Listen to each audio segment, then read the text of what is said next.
Good evening, everyone.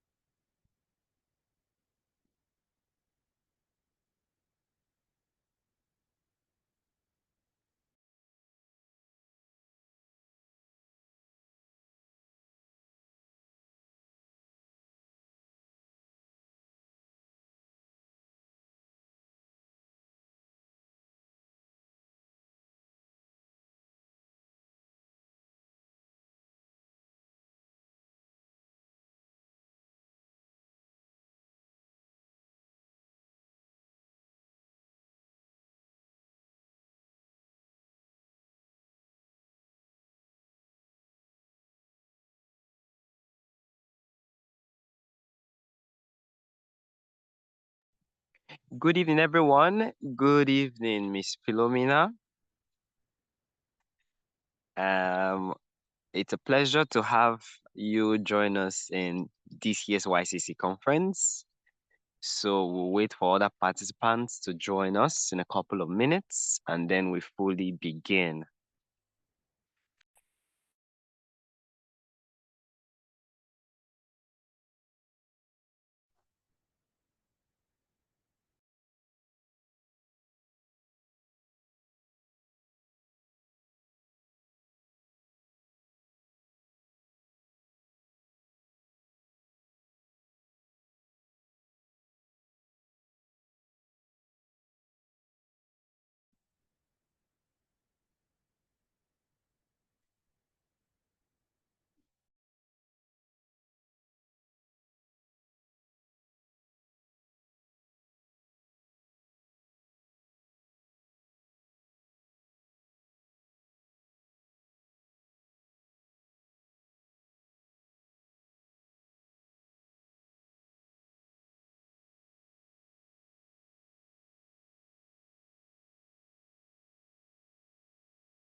All right. Good evening, everybody. Once again, we are welcome to this year's YCC conference. A number of us will be joining in, but we'll just take, say, about 2 other minutes to allow others join in. I guess, and I believe, not just guessing at this point in time, that we are all fired up for this year's conference.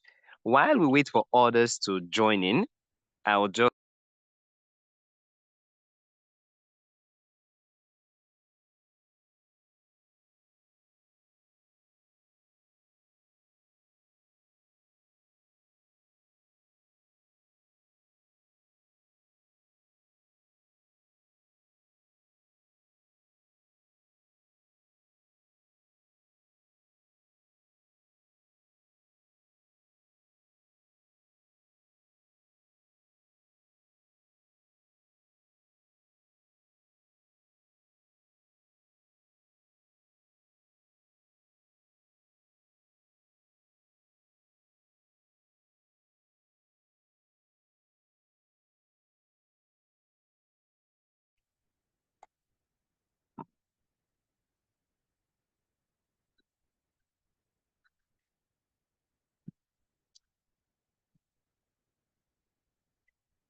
good evening, everyone. Can we all hear me, please?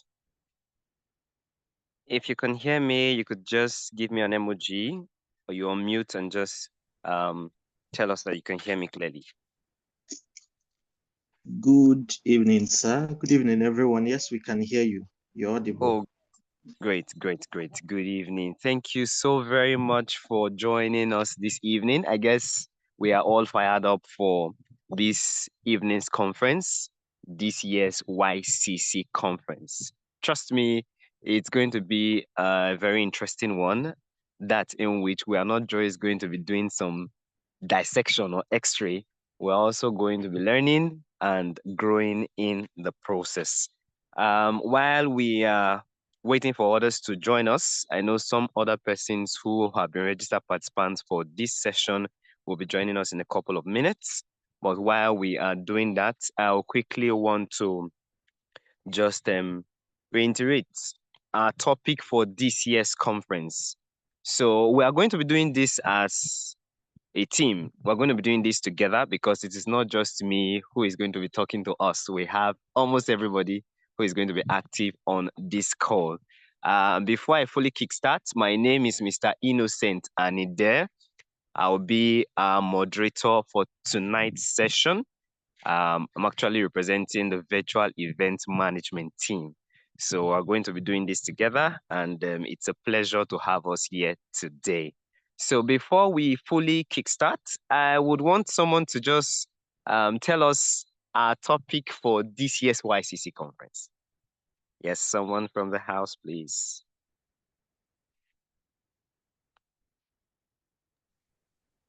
Okay, Can we? good evening, everyone.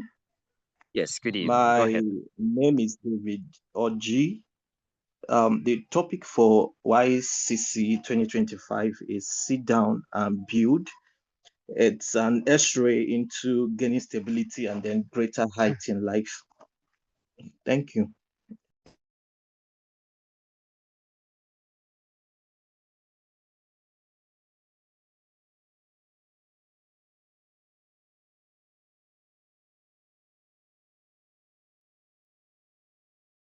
Okay, I'm sorry I lost you at a point. Please. Yes, Mr. Okay, Oji, please. so, yes. So I said the topic for YCC 2025 is Sit Down and Build, an x-ray into gaining stability and greater heights in life. Yeah. Awesome, awesome. Thank you so very much for bringing that up to our reminder. I know we would want to ask one or two questions. What kind of X-ray are we doing? Yes, we are going to be doing X-ray as to assessment of how it has been for every individual, how it is now, and how it should be or is going to be. So once again, I welcome every one of us on board. Um, let's sit tight and have this amazing session. All right. So, as part of our protocol to begin, I would want us to do an introduction.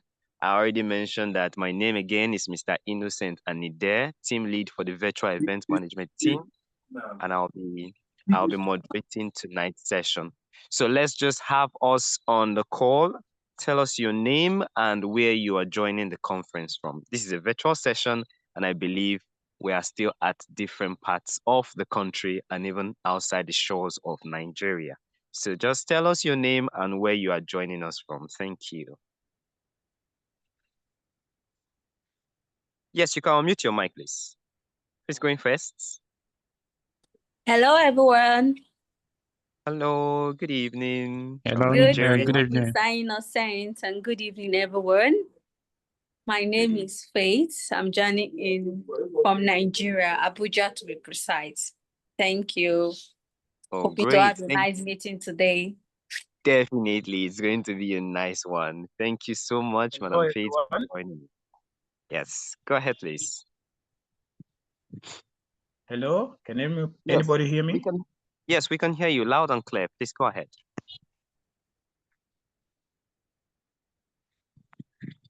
Hello, we can hear you. Go ahead, please, Mr. Isaac. Yes, my name is Isaac Swachela. I'm joining you from Zambia, Lusaka.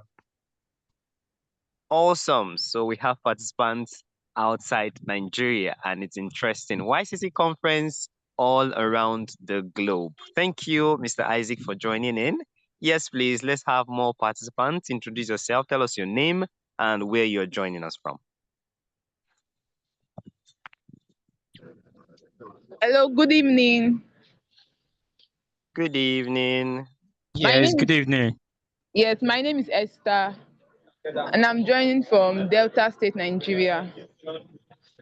Great. Thank you, Madam Esther, for joining us.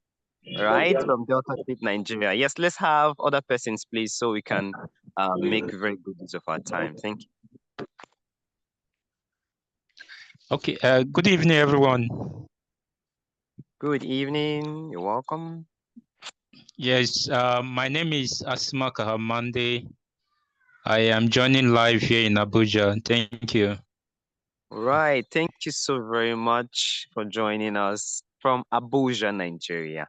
Yes, let's have more persons do the introduction. Hi everyone. Good evening. Hello, we can hear you. Good evening. Okay, my name is Amarachi. I'm joining from Lagos State, Nigeria. Great.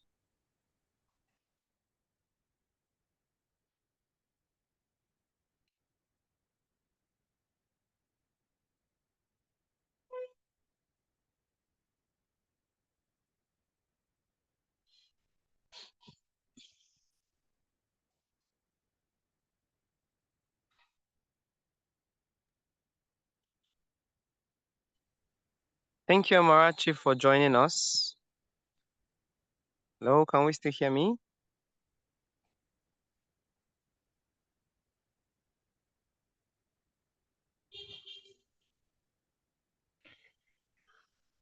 Hello, can we all still hear me? Yes, we I can hear you. Oh, Yes, great. I can Okay. hear you. Great. I'm sorry, we're having some network glitch right there. So Amarachi was the last person who did an introduction. Let's just have 2 to 3 other persons and then we fully kickstart. Good evening, everyone. Good My name evening. is Precious. Hello. Good evening, everyone.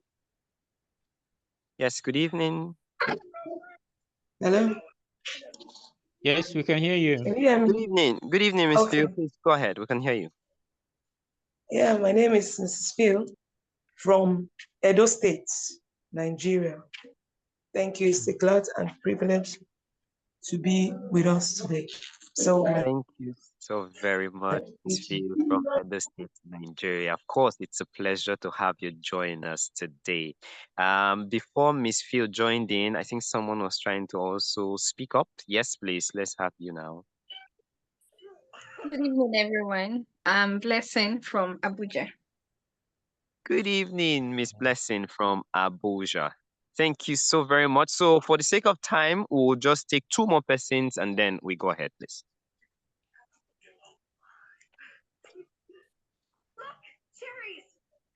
Yes, I can cite a number of us who have not done introduction. We have Victoria, we have Agochuku, we have Asil. So 2 more persons, please, then we start. Good evening, everyone. Good evening. My name is Precious. From Abuja, Nigeria. Great. Thank you so very much, Precious. Thank you for joining in from Abuja, Nigeria. Yes, one more person. Good evening, everyone.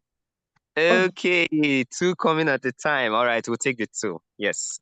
1 person first, please. All Okay, right. my Good name evening. Okay, we'll have the saying goes ladies first. Let's have the lady. All right. is sorry. Good evening, everyone. Good My name is evening. Jerry from Abuja, joining you guys. All right. Thank you so very much from Abuja. Yes, so let's have the male now. Good evening, everybody. My name is Ihan Nacho, joining from Abia State.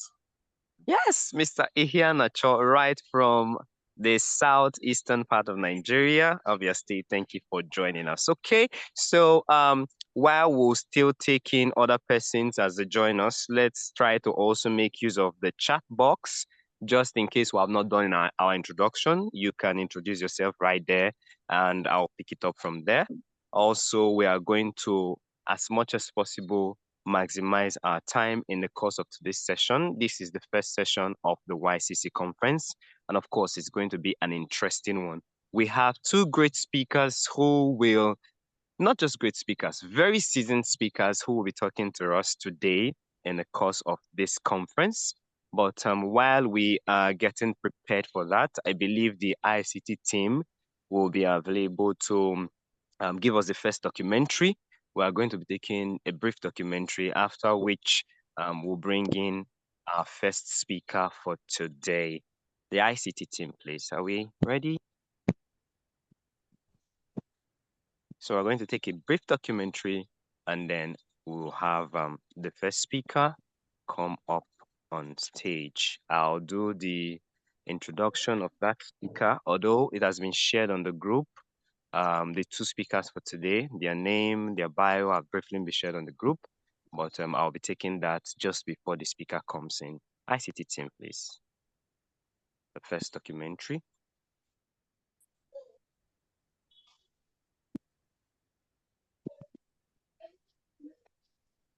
Okay, so while we wait for the ICT team, I would want to just briefly engage us in a little discussion.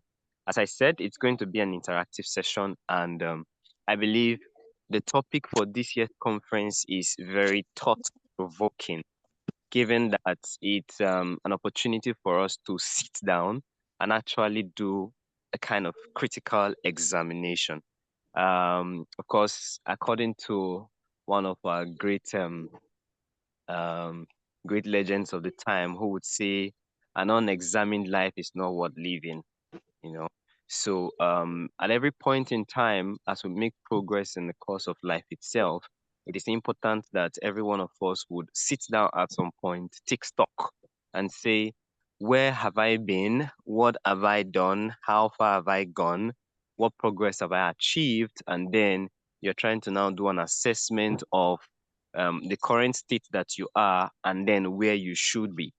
And it's very important because at this point in time and in this current era, things are changing. The world is changing.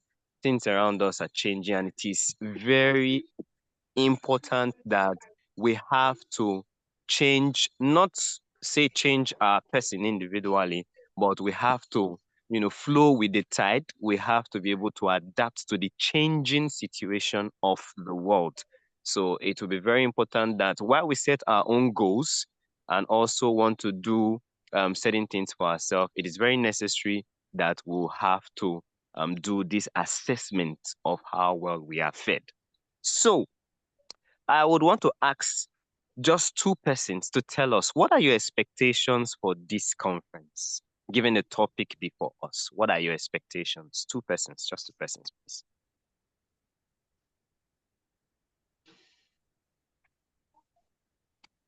Hello, can we hear me?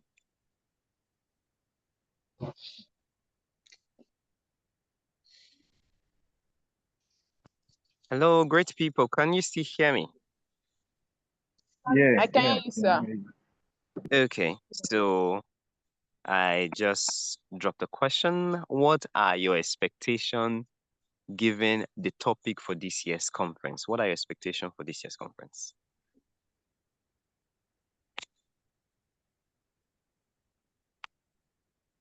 Yes, I would want just two persons to tell us. Two persons, please. Okay, good evening. Good evening. Can I answer the question, please? Sorry, we can't hear you clearly. Okay, sir, Innocent, can I answer the question, please? Sorry, I didn't get that. Okay, I said, can I answer the question, please? Yes, please. Yes, please. Yes, please. Go ahead. Go ahead, please. Okay. Though this is my first time, but I so much heard about it, this a great impactful lesson. So I'm expecting some kind of enlightenment and some skills development in what we do. That's my next. Okay. Can you hear me? Yes, although it wasn't so clear, but I think I can pick one or two things. Your expectation is centered around, um, um, if I'm not mistaken. Sorry? Skills development. Yes. Yes, skills development. Skills development. Of course, that is what Gela as a body is about. You're going to be having skills being developed. And good enough, this is an opportunity for us to network. It's an opportunity for us to network. If you look at the schedule that we sent, you'll notice that networking is part of our activity. And it is this important because no man has it all. No man knows it all as well. So it's important that while you are trying to pick up a skill, while you're trying to learn, even while you are an expert in a particular field, it is very important that we have to network. You have to add your little contribution to mine. In that process, we are learning, we are making the world a better place. So definitely you're going to get skill acquisition. Definitely as well, we are also going to be networking. I think at this point, we should even pick up from that very scene. We should pick up from that very scene. I know some persons have already introduced themselves as joining us from Nigeria, joining us outside the country, joining us from different parts of the world. And it is important that we get to know ourselves. It's important that we get to um, add up ourselves into a kind of league or a team. So I would want us to take just few minutes. I know we already have contacts on the group. A number of us, in short, everyone who is on this session is already on the group. And then I would want us to just take this time out to reach out and begin to connect with those persons on the group. You would want us to, you may necessarily not have all the time to reach out to everybody, but of course, in the course of these sessions, one or two persons will be making contributions. And I know these contributions will synchronize with things that resonate with you. So you would also want to reach out to those persons and network with them so you could get better opportunity. For example, myself, Innocent Anide, is moderating today's session. I'm an agric expert, right? I'm an agric expert. I'm into the field of agriculture full time. And it's very interesting to note that food production is one core area that has to do with the sustenance of livelihood. There are some other persons who are on this call who are tech experts. So I would want us to just take, in the course of the session, right? In the course of the session, just take your time. Feel free to reach out to one or two persons on the team, introduce yourself, tell them what you are capable of doing, your area of expertise, and then see how we can, network. I, for one, got to know Gela through a friend who has been on the team, who has been on the board. And with that, I've been able to connect with other persons across the globe in the case of, getting better at what I do and giving myself the opportunity to know people more. I would know Dr. Favor would always tell us, connect with people, share your story. The case of our two speakers, our founder, and then our other speaker who will be joining us from Hong Kong, they got this opportunity to meet, they got this opportunity to connect. In the case of Dr. Favor, having conferences and sessions within and outside the country. So imagine the development it has brought to the Gala body as a whole that was made possible with the networking skill of our founder. So right here, it's an opportunity for us. I would want us to start reaching out on the group, both on WhatsApp and also in this very session. You may want to just send your email address for other persons to connect with you. You can send your contact number for those persons to reach out to you. And then that way we can start connecting. So first off, right, I would want us to just send email addresses or LinkedIn handle, whichever of the handles we have, Instagram handle. I would want us to just send it on the WhatsApp group. I believe everybody's on the WhatsApp group. So I would want us to just share that on the WhatsApp group so we can connect, right? So while that is going on, our HR manager will be taking the opening remark for this entire conference. So we would now want to just welcome on board Mr. Prince Oladokun, who will be giving us the opening remark as we now fully begin this year's YCC conference. Thank you very much. You're welcome, Mr. Prince.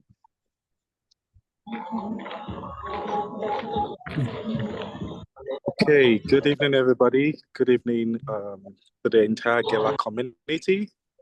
Please, can you confirm that they can hear me, Mr. Innocent? Yes, we can hear you, sir, loud and clear. Welcome on board, sir. Fantastic. Okay, so how are we doing today? How's our day been all across the world, all across the globe, wherever you are? Good morning, good afternoon, good evening, as the case may be in your country. We want to welcome you to the first day of this conference. And I know that this conference is loaded with listeners across the world. There's a bit of an interference on the background.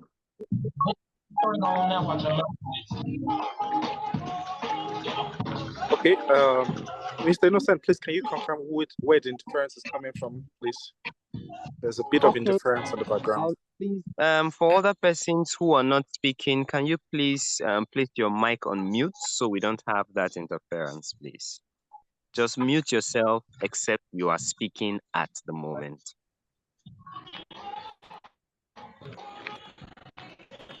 Okay, so first of all, I want to use this. You still have your mic mute, so please just unmute yourself. We have Oluwafemi. Please just place your mic on mute, please. Ogogo, please, you're still having your mic on mute. All right, you can go ahead now, sir, please. Okay, how are we doing this evening? Congratulations, and you're welcome to the first day of this amazing conference. I know that you have a lot of expectations. I know that you came here filled with expectations. Some of you came here with questions.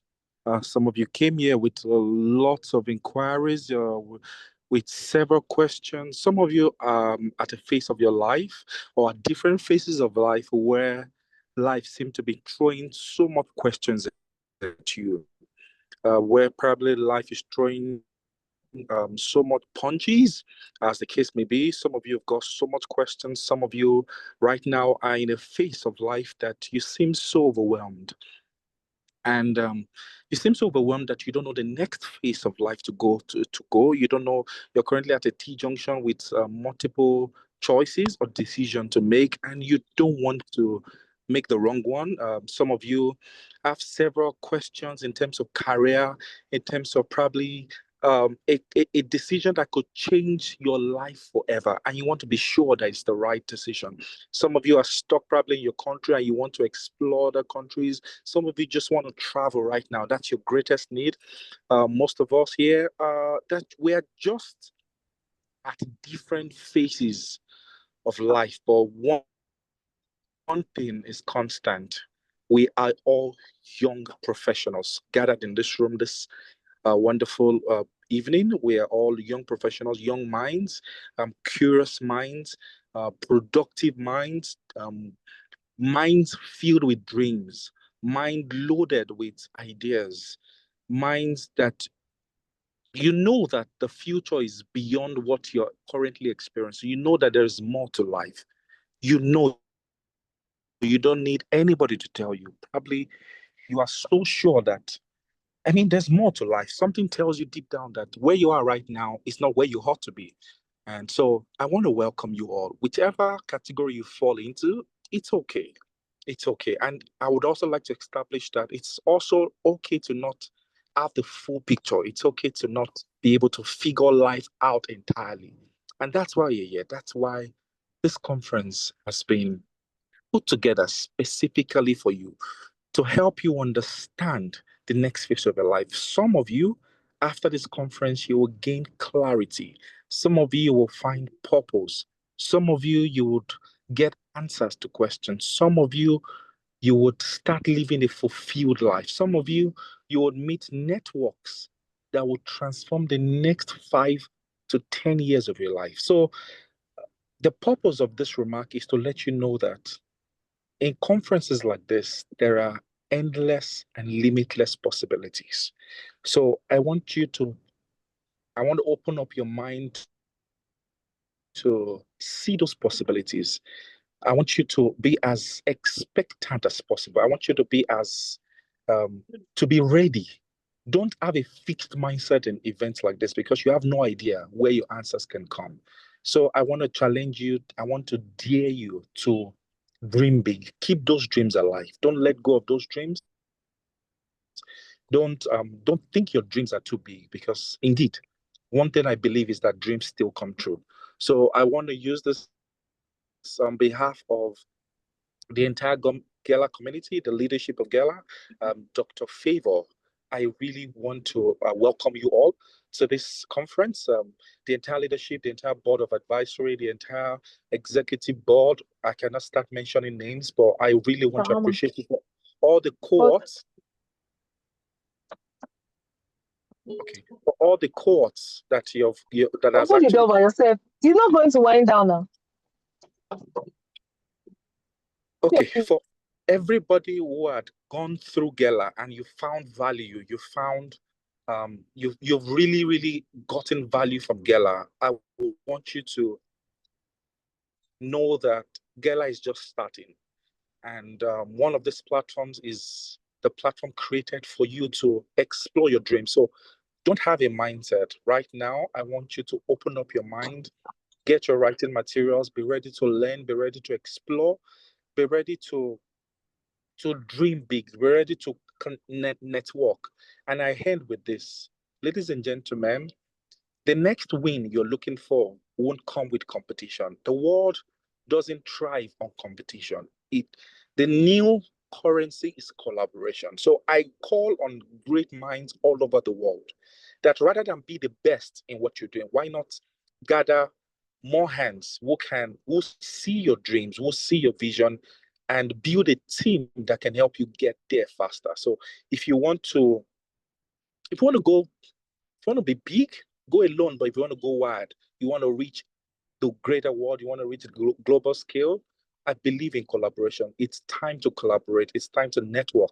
It's time to dream big. So I call on every youth and every young mind all over the world. Now is the time to collaborate. And I hand and I drop my mic on this. Don't look forward to getting rich. Don't look forward to being wealthy. Look forward to adding value. Do all you can to make sure that your impact is felt. Chase impact and money will come. Chase impact and wealth will come.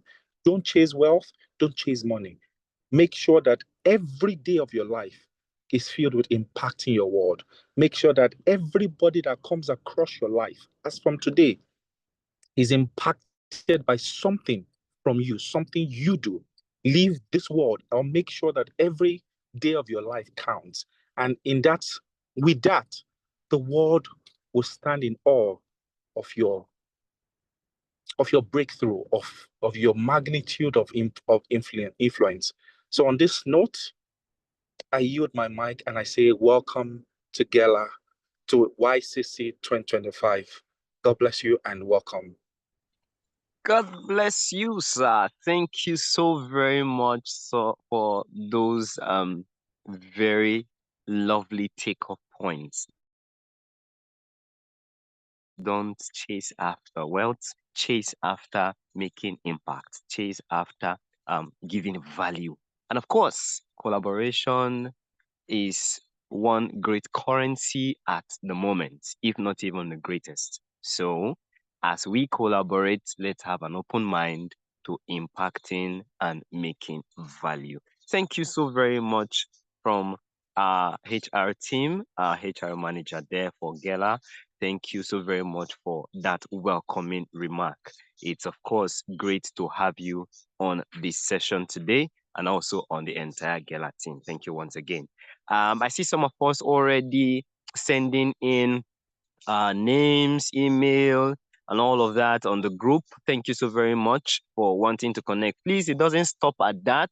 Don't just send in. Ensure you also connect with somebody. And I love one statement that Dr. Favor just remarked. He says, you're not telling us what you are doing, except you are Elon Musk. That's just your name. We introduce you. I getting to that stage where at the mention of just your name, people already know what you do. But for now, while we are striving at that, please ensure to add what you do and such area of expertise that you are very good at.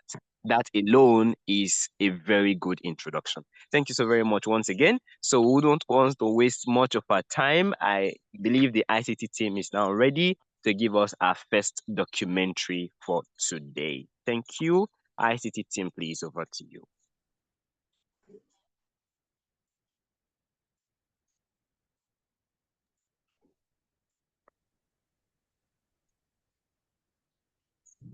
Yes, the ICT team are waiting for you.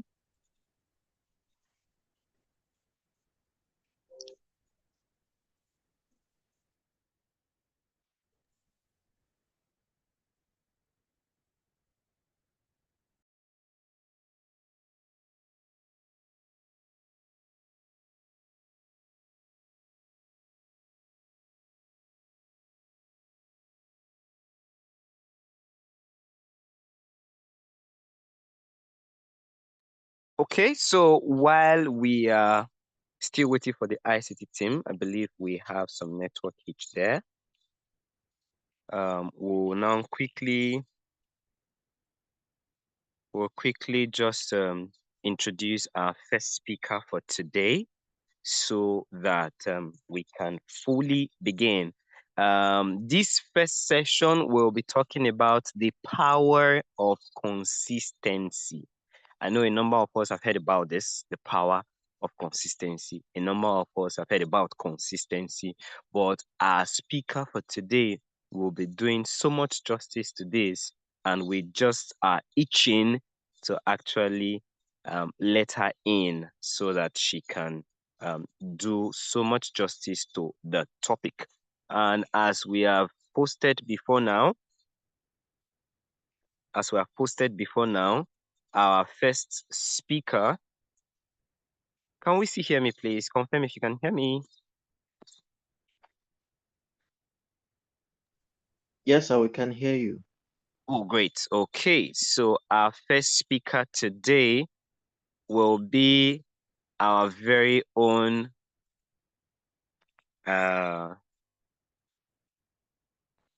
okay, our very own Miss Vivian Loy. Yes. Miss Vivian Loy is from Hong Kong, and at the same time, she connects with the Hong Kong and the US. She is the co-founder, Equity Hong Kong Foundation Limited. So I'll quickly just take a brief to just keep us abreast of what she does before we now have our speaker come on board. Vivian Loy is a PhD student in biomedical engineering at Johns Hopkins University and the founder and CEO of the charity Equity Hong Kong Foundation Limited. As a researcher and social entrepreneur, she brings together science.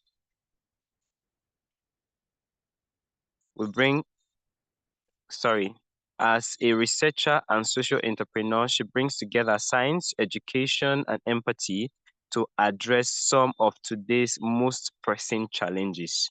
Through equity, Vivian has built impactful programs that empower young people in Hong Kong by fostering critical thinking, creativity, and mentorship. Her initiatives, including the Impact Mentorship Program and the Think Tank Program, mobilize secondary and university students to guide younger mentees, cultivate intrinsic motivation, and spark a passion for lifelong learning. Under her leadership, Equity has grown into a vibrant community where students not only thrive academically, but also develop resilience and social responsibility. At the heart of Vivian's journey is her Christian faith. The love of Christ grounds her vision of empathy-driven leadership and a commitment to serving others. For her, entrepreneurship is not about building organization, but about a calling to transform lives one at a time through compassion, dedication, and hope. So, with a great and warming cheer, let us now welcome Miss Vivian Loy to the platform. Thank you so very much. It's a pleasure to have you on today's session, Miss Vivian. Thank you so much for the introduction. Do you guys hear me okay? Yes, we can hear you. Perfect. Yeah. Thank you, and for the So I very can't kind. hear anyone. Is it issues for me or something? Sorry. Sorry? Who's speaking, please? Miss Vivian, please go ahead. Okay, sure. Yeah, and I'm really grateful for the opportunity to speak at this conference to all of you here briefly about my experience with how consistency have helped me in my journey in academia as well as founding my charity. So I'll now share my screen. So for today, I wanted to go more into the concept of consistency, what it is, what it looks like, and how it helps us. And for the main talk on Saturday, I want to give more practical suggestions and advice on how to build consistency, as well as what it looks like in academia and some more tips on, yeah, if you want to pursue a career in academia, what it'll look like. So, just to show you some photos about myself, I'm from Hong Kong, and yeah, this is the view of Hong Kong. I graduated from Johns Hopkins University with majors in neuroscience and computer science in 2022. And now I am pursuing my PhD in biomedical engineering with a focus on neuroengineering. And I'm a PhD candidate in my third year now. And I also founded the charity Equity in Hong Kong, as you guys heard from the bio, where we empower youths to try to bridge the inequities in the educational system in Hong Kong. And here's a picture of it. And my Christian faith also play a big role in the decisions that I make and the path that I'm taking right now. So, yeah, as I mentioned today, I want to go more into the concept of consistency. So I want to begin by acknowledging that we're all on a journey of becoming something. None of us are finished products. We are made on the way and not at the end. And over the course of our lives, we're always becoming either more fully human or less so. So the question is, what direction are our choices leading us? And I guess we all know that we want to live a good life, to know the truth, to cultivate friendships, to contribute to our community. And all these things we all recognize as good, but they're not easy. And it takes effort to choose them consistently, especially when we're distracted by many other things that look easier or more immediately rewarding. And this is where consistency comes in. I think it is the quiet force that shapes us step by step into the kind of people we're becoming. And I want to try to tie into academia a little bit throughout my presentation here, because I know, yeah, I'm assigned on this topic to talk about, yeah, what it's like to be an academia or PhD. And so just as in life, academia is not about one big breakthrough, but about the long, steady journey of becoming a thinker, a researcher, and a contributor to knowledge. And so what is the struggle here that we're facing? I think as humans, we all always desire what is universally good. And so no one single created thing like achievement or possession or pleasure will ever be enough to fully satisfy us. That's why we feel restless moving from one option to the next, because we're not just wanting a good thing, we want the good. And so we're constantly free to choose among the many paths. And that freedom is a gift, but it also means that we face the hard task of discernment, learning to distinguish between what is truly good and what only appears to be good in the moment. And without consistency, our desires can scatter in many directions and we lose stability. And in academia, for example, it's easy to chase recognitions, title, prestige, but consistency here helps us stay focused on the deeper good, which is the pursuit of truth rather than getting lost in distractions. And so I want to start with looking at how consistency first shows itself in behavior. It's the practices and actions that we repeat every day. And these actions may seem small, but they accumulate into powerful patterns. So here I have a picture of a brick wall where we can think of placing one brick at a time, and it eventually builds up to a wall. We can think of habits like reading a little every day, or practicing a skill, or saving money regularly. And each repeated action builds a structure of reliability. For example, for me, running the charity equity required this exact kind of consistency of week after week sending reminders to mentors, responding to messages from participants, from parents, and having regular meetings to plan events. None of these tasks were glamorous, but without them, nothing would have held together, and equity as a whole would not be able to achieve anything. And so behavioral consistency is all about these small, faithful actions that keep building brick by brick. And in academia, behavioral consistency would look like showing up for lab work, reading literature, conducting experiments. These are very small and glamorous steps again, but they build the foundation for discovery. And so I want to take a step back to also look at how consistency is not just in the behavior or the action and what we do, but also how we do it, the values that guides us. And this is what we can say as moral consistency, living with integrity and virtue. And without it, all the hard work that we put in can be misdirected.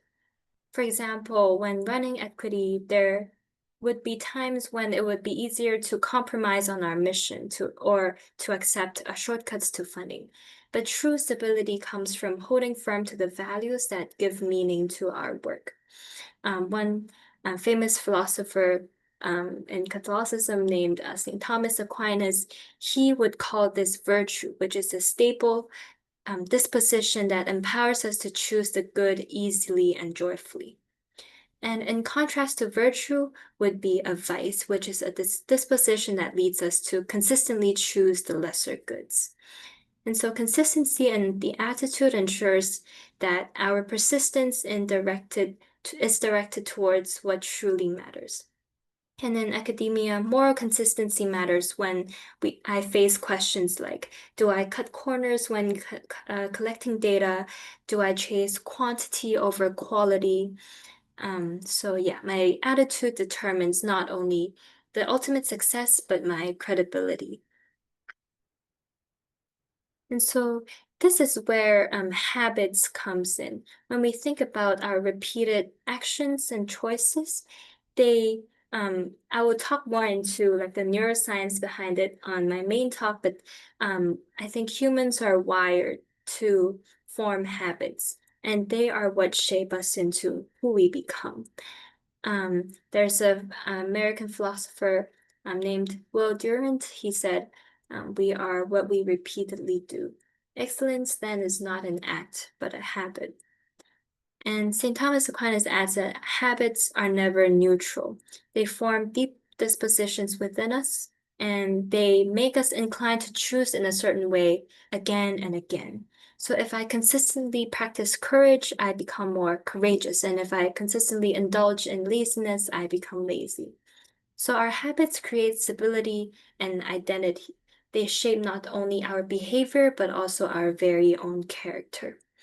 So habits in academia would look like regular writing, disciplined reading, or critical questioning that eventually makes me not only a student, but a scholar. And let me just quickly illustrate this with two examples, one bad one and a good one.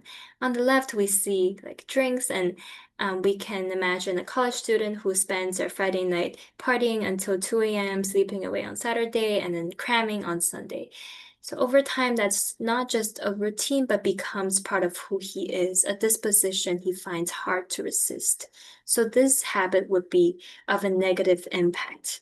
But it works the other way too. Think of a soldier who repeatedly practices courage in battle. And eventually, courage would become his second nature, and he springs to action when others are in danger. And consistency reshapes him into someone for whom cowardice is almost impossible. And this is the power of repeated choice. They mold us into who we become. And so, consistency gives us stability in face of adversity and temptation. It gives us firmness in difficulty when difficulties arises, persistence against obstacles, and reliability that others can trust. But consistency is not only about holding steady, it also propels growth. Through continuity in good works, we move forward.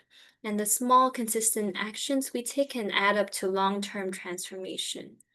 So for me, for example, it's been very true in equity, where over the past more than 7 years now, the very small steps that I took with finding funding, of marketing the events to students, to collaborating with other organizations, over time, the stability became foundation for growth and impact. And in academia as well, for example, consistency is what allows me to persist through failed experiments, rejections, and setbacks. And it's also what allows progress. So here is the takeaway for today's prelude. Because consistency forms both our skills and our character. It gives us stability in adversity and growth through perseverance in the good. Every small choice we make today, repeated over time, is sowing the seeds of our destiny. So the question for each of us for today is, what kind of person am I becoming through the habits I'm choosing today? Yep. So this is the end of my talk today. For Saturday, I will go more into how to build consistency in our lives and what it looks like in pursuing a career in academia. Thank you. Thank you so very much, Miss Vivian. That was indeed very thoughtful and provoking as well. I love the very last part where we have to. Of course, we already mentioned that this year's YCC conference is all about an X-ray. So we are going to ask ourselves this very first question. What kind of person am I becoming by the little choices, the little habits, the very small things that I do every day? And it's really a point of thought because whatever habit we have created, just as Miss Vivian has identified, is what makes us into what we are. So if we're talking about becoming someone very exceptional and excellent individual in the next couple of years, it means right now, in our very habits, in our very little actions, we would know that whatever we do is what will give the result of either us becoming that excellent individual or even taking so many steps backward. Of course, again, Ms. Vivian has already reiterated that it is about taking one step at a time, and that begins with our very action every day, every minute, every second. And good enough, she also related it with her own experience with equity, her experience as a university scholar, her experience as an individual generally. So I want to thank you very much once again, Ms. Vivian, for that very impactful session. Of course, we are taking off from that very point. What little actions are we taking that is adding up to whom we are becoming tomorrow? What kind of person am I becoming with the things that I do, with the habit that I create right now? Thank you very much. And of course, it was very, very impactful. Thank you once again, Ms. Vivian. Of course, since you're on the call, perhaps there will be one or two questions that might be coming up, but I believe there's none for now. I don't know if anyone has any question for Miss Vivian. A quick one, just a quick one. Miss Vivian, would you do us the pleasure of taking a question, please? Yeah, no problem. Okay. All right. Yes, please. Question? Any question? All right. Good evening. I have a question. Good evening. Thank you so much, Miss Vivian. That session was quite enlightening. I want to ask, where does a young person draw the line between consistency and how do I put the second one? Unfruitful efforts. Someone said, or they say, that madness is doing the same thing over and over again, expecting a different result, meaning that wouldn't work. But here we are learning about consistency. So, where do I draw the line between consistency and madness? I don't know if you get my question. Yeah, definitely. Yeah, I think it's very intriguing that, yeah, for someone who consistently repeats the same action and to expect a different result. So, yeah, and I would agree that that is madness because if we already know the results of our actions and we do not want the current results, then we would want to change our current actions. So I think the question then becomes whether we are actively evaluating the actions or the habits that we are doing consistently, and whether they are truly aligned to the good that we have in mind. If it is resulting in something that is not what we're expecting, then we should be able to notice it and make changes so that we're not simply blindly following this concept of consistency as a virtue itself, but really taking a step back to look at the action themselves and evaluating whether they are really getting you to where you want to go. I hope that answered your question. Yeah, Yes, thank it does. you. Thank you. Okay, that's a lovely twist, and it's it's really interesting to know that questions like this can pop up from different angle, and we want to thank Miss Vivian for quickly addressing that. Knowing when to actually switch your action, and of course, that comes in when you are constantly evaluating your current habits. Thank you, Miss Vivian. So let's take more questions if we have any. Okay, Any other so question? Innocent, can you hear me? Yes, we can hear you. Please go ahead. Okay, based on what I have here to say, there were Vivian just said, I get to Sorry, know we are not based on getting you so clear. Your audio is not very good, so I don't know if you could get somewhere that could give you a better network. okay, well, can you hear me right now? All right, much better. Can you hear me? Yes, we can hear you. Please go ahead. Much better now. Okay. I was using April, that's right. I said based on what I have here jotted and about what Ms. Vivian said,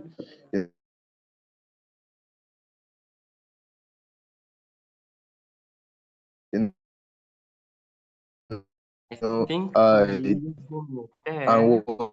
what I do as a graphic designer, I know Mr. Maxwell, you're breaking up.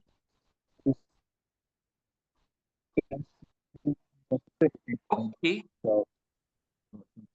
I think he I has. said okay. So Oh, okay. can you hear me? Yes, we can. Okay. So I said consistency, as the brother just asked now, consistency can be done without hard work. There can be consistency without hard work, and there can be hard work without desires. Do you understand? It's all you desire. You already,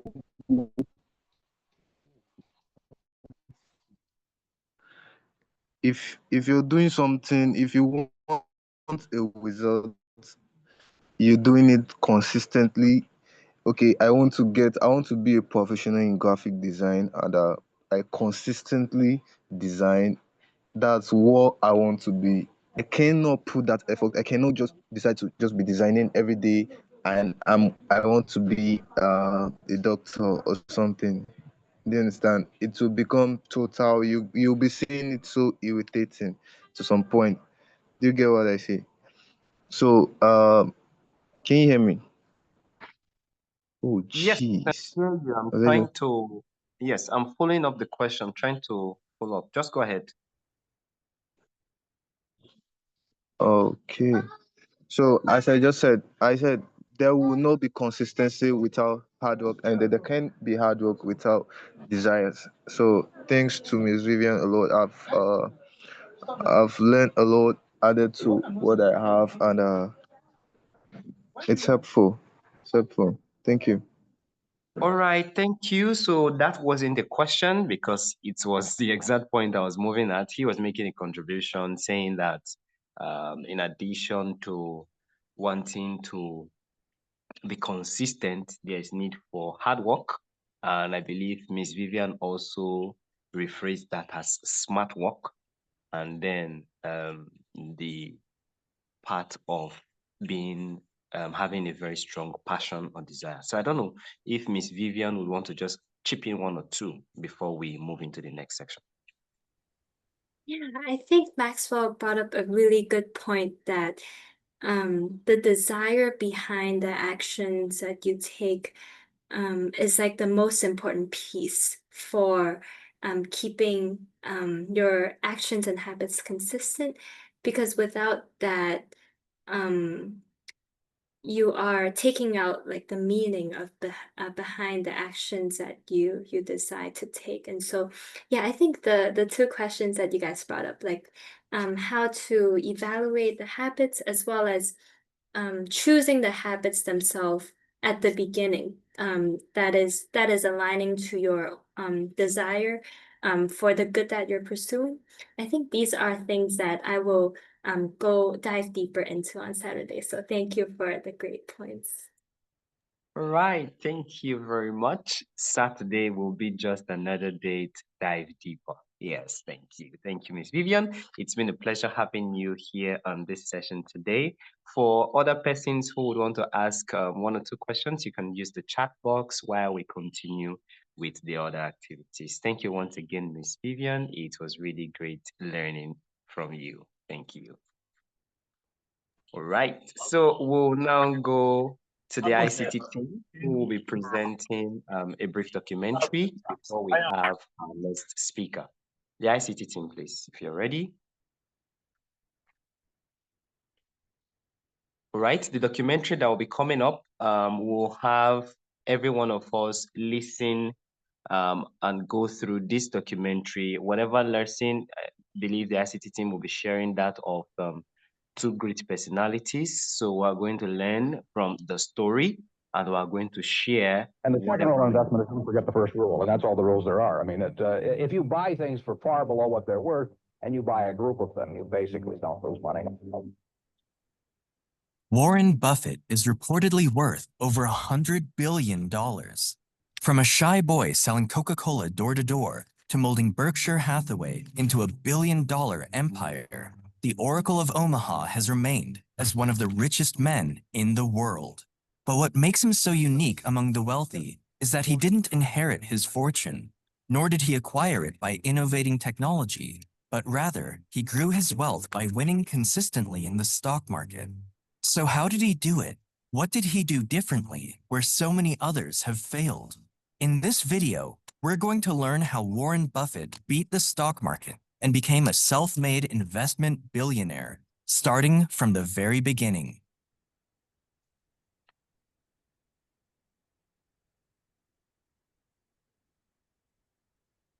Warren Buffett was born in Omaha, Nebraska in August of 1930, just 1 year after the Great Depression hit the country.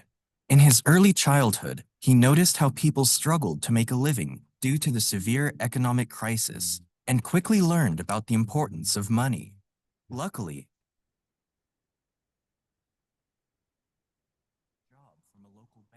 he used what little savings he had to open his own company selling stocks and bonds, and from this was able to provide enough for his family. Growing up, Warren was a shy and quiet boy who spent most of his childhood alone, often reading books from his father's library. And it was from this library where he developed an early obsession with investing and the game of business. Eager to put his new knowledge to use, he approached his grandfather, who owned a local grocery store, and asked him if he could provide Warren with drinks so that he could go and sell them around the neighborhood. His grandfather agreed, and so, at the young age of 6, Warren started his first business selling Coca-Cola door to door and making 5 cents for every 6-pack. He soon added a few more items to his small business, and just a year later, Warren was selling chewing gum, magazines, and Coca-Cola while making a decent profit for himself. By the time he was just 11, the boy used all of his savings to buy his first stock, purchasing 3 shares for himself in an oil and gas company called Cities Service, with each stock valued at $38.25. But shortly after buying them, their value dropped to around $27 per share. Despite the anxiety he felt, he held on tight and waited until their value rose to $40 before selling them. Although he had successfully turned a profit, he noticed that those same shares later shot up to over $200. The news of his missed opportunity stung, but it taught him an important lesson. 75 years have gone by, and I've never known what the market is going to do the next day. That's not my game. My game is to decide whether I'm in the right economy and by owning good companies for long periods of time. These experiences and mistakes helped young Warren become much wiser than the average boy his age. A few years later, his father was elected to serve his first term as a U.S. congressman, and as a result, the whole Buffett family moved from Omaha to Washington, D.C. There, Warren Buffett would get his first real job at the age of 14, delivering newspapers for the Washington Post. However, he wasn't satisfied with the money he earned, so he took another job with one of their competitors, the Times Herald, and began delivering the newspapers simultaneously, earning $179 per month, which would be just over $3,000 in today's currency. Buffett later used his earnings and savings to buy a pinball machine with a friend of his and installed it at a barber shop. Soon after, they bought 2 more pinball machines, and at the end of each week, they would split the profits between themselves and the owners who ran the shop. They later sold their machines for $1,200, and with the money earned, Warren Buffett bought his first property, a 40-acre plot of land in Nebraska. The craziest thing about all of this was that Warren was just 15 when he bought the farm. Even at his young age, it was clear that this boy from Omaha was on to something big.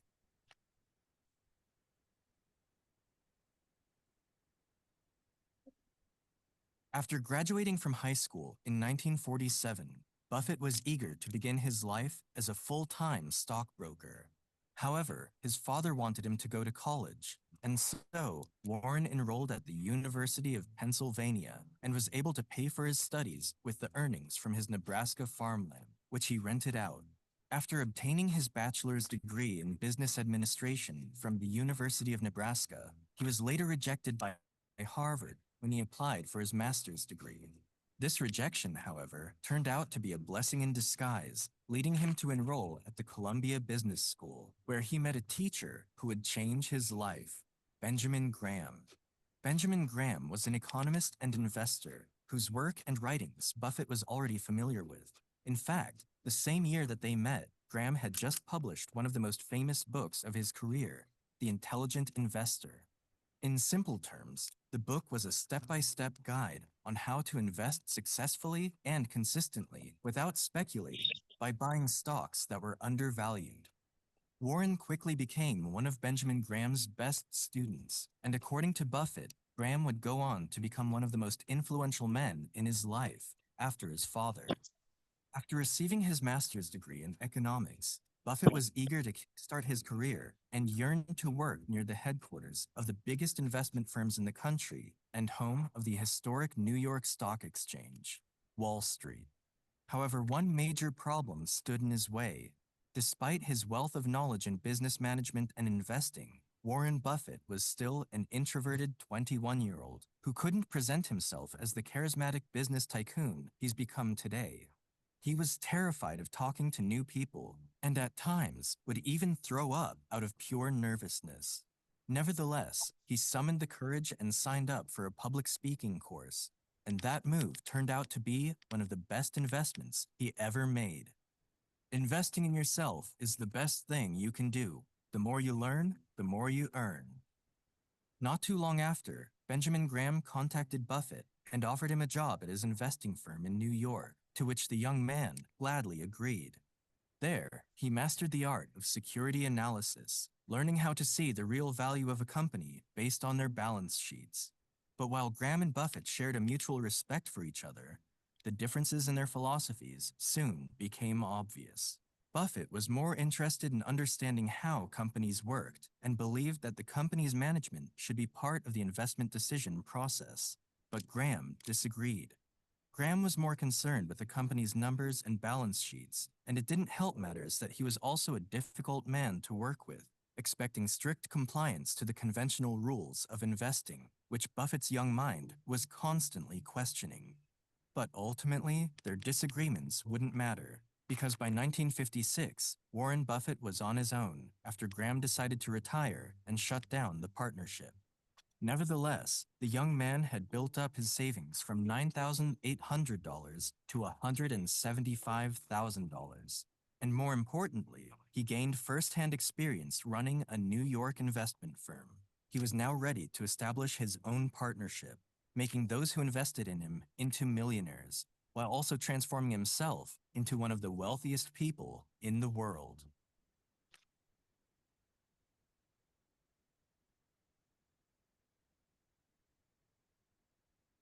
In 1956, at the age of 25, Buffett returned to Omaha and started his own partnership called Buffett Associates Limited. Despite having more than enough money to rent an office space and hire some staff, Warren instead chose to use one of the bedrooms of his house and manage the business himself. He got some of his friends and family to invest a total of $105,000, and immediately after, he kickstarted his partnership. Influenced by his master, Graham, Warren Buffett began investing in undervalued stocks, but took its philosophy to the extreme by dealing with terrible performing companies that were ready to go bankrupt, buying them so cheap that even their liquidation value was worth more. This strategy is what he calls the cigar butt. Anyone who picks up discarded cigars on the street can enjoy a few puffs, which would cost him nothing. Cigar butt investing runs along that same line. You find a terribly undervalued stock that sells for so cheap, you know for a fact it is worth more, and after selling it at its appropriate price, the initial bargain purchase makes the puff all free. This method proved to be a masterstroke for Buffett, and over the next 6 years of his business, his partnership's net worth increased from a $105,000 venture to a $7.2 million foundation. As his portfolio began to grow, so did the number of people who wanted to join. However, most of them never ended up partnering with him because they couldn't trust an 18-year-old looking kid to manage all their money by himself. And they were right. Warren Buffett still had the looks of a teenager, despite being in his late 20s, and for more than 5 years, he conducted his business all alone, writing all the checks, filing the tax returns, and taking delivery on stocks, causing many potential clients to doubt him. But for those who were bold enough to invest in him, they would see their portfolios rise, averaging a 29.5% compound annual return from 1956 to 1969, outperforming the stock market by a factor of 4. 10 years into his partnership, Warren Buffett was managing over $44 million in assets. And just 3 years later, these numbers shot up to an astonishing $104 million. However, while the market was booming and his partners were very happy with the return on their investments, there was one thing that Buffett worried about: the rising stock prices. There's a motto that Warren Buffett lives by that has always served him well. Be fearful when others are greedy, and greedy when others are fearful. You see, it became difficult for him to keep making his cigar butt investments in an overvalued stock market, and was well aware that the bull market they were experiencing would soon be coming to an end. He found it too risky to continue investing with other people's money, and so, by the end of 1969, he made the big decision to dissolve the business altogether and let his partners go. Still, he had built his own fortune all the way to $25 million by the age of 39, and he was ready to make his next move, turning Berkshire Hathaway into a billion-dollar empire.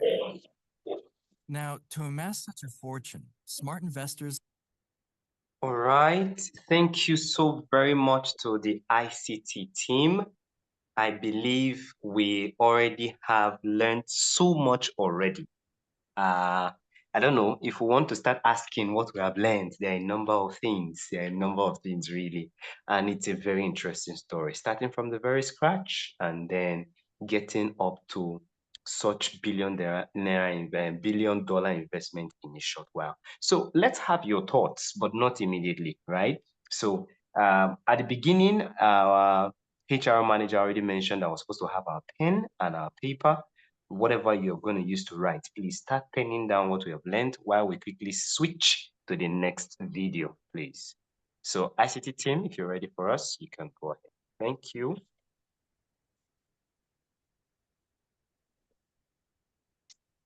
Okay, while we're waiting for that switch, I believe a number of us already jotted down points. One very key point that I love so much that also has is coming up in the course of this our YCC conference is the importance of evaluation. The importance of evaluation. Please, if you can be dropping your comments on the chat box. You have suggestions. I know we'll have a special time for that, but we are trying to also manage time so that we don't keep us staying so long all through the night. We have barely less than 1 hour to round up. So once I call for, all right, the second I video is also playing now. placed in the description below a link of his book Aliko Mohammed Dangote, which goes over his personal and business life. But before we start, don't forget to subscribe and press the bell icon to be notified for future videos.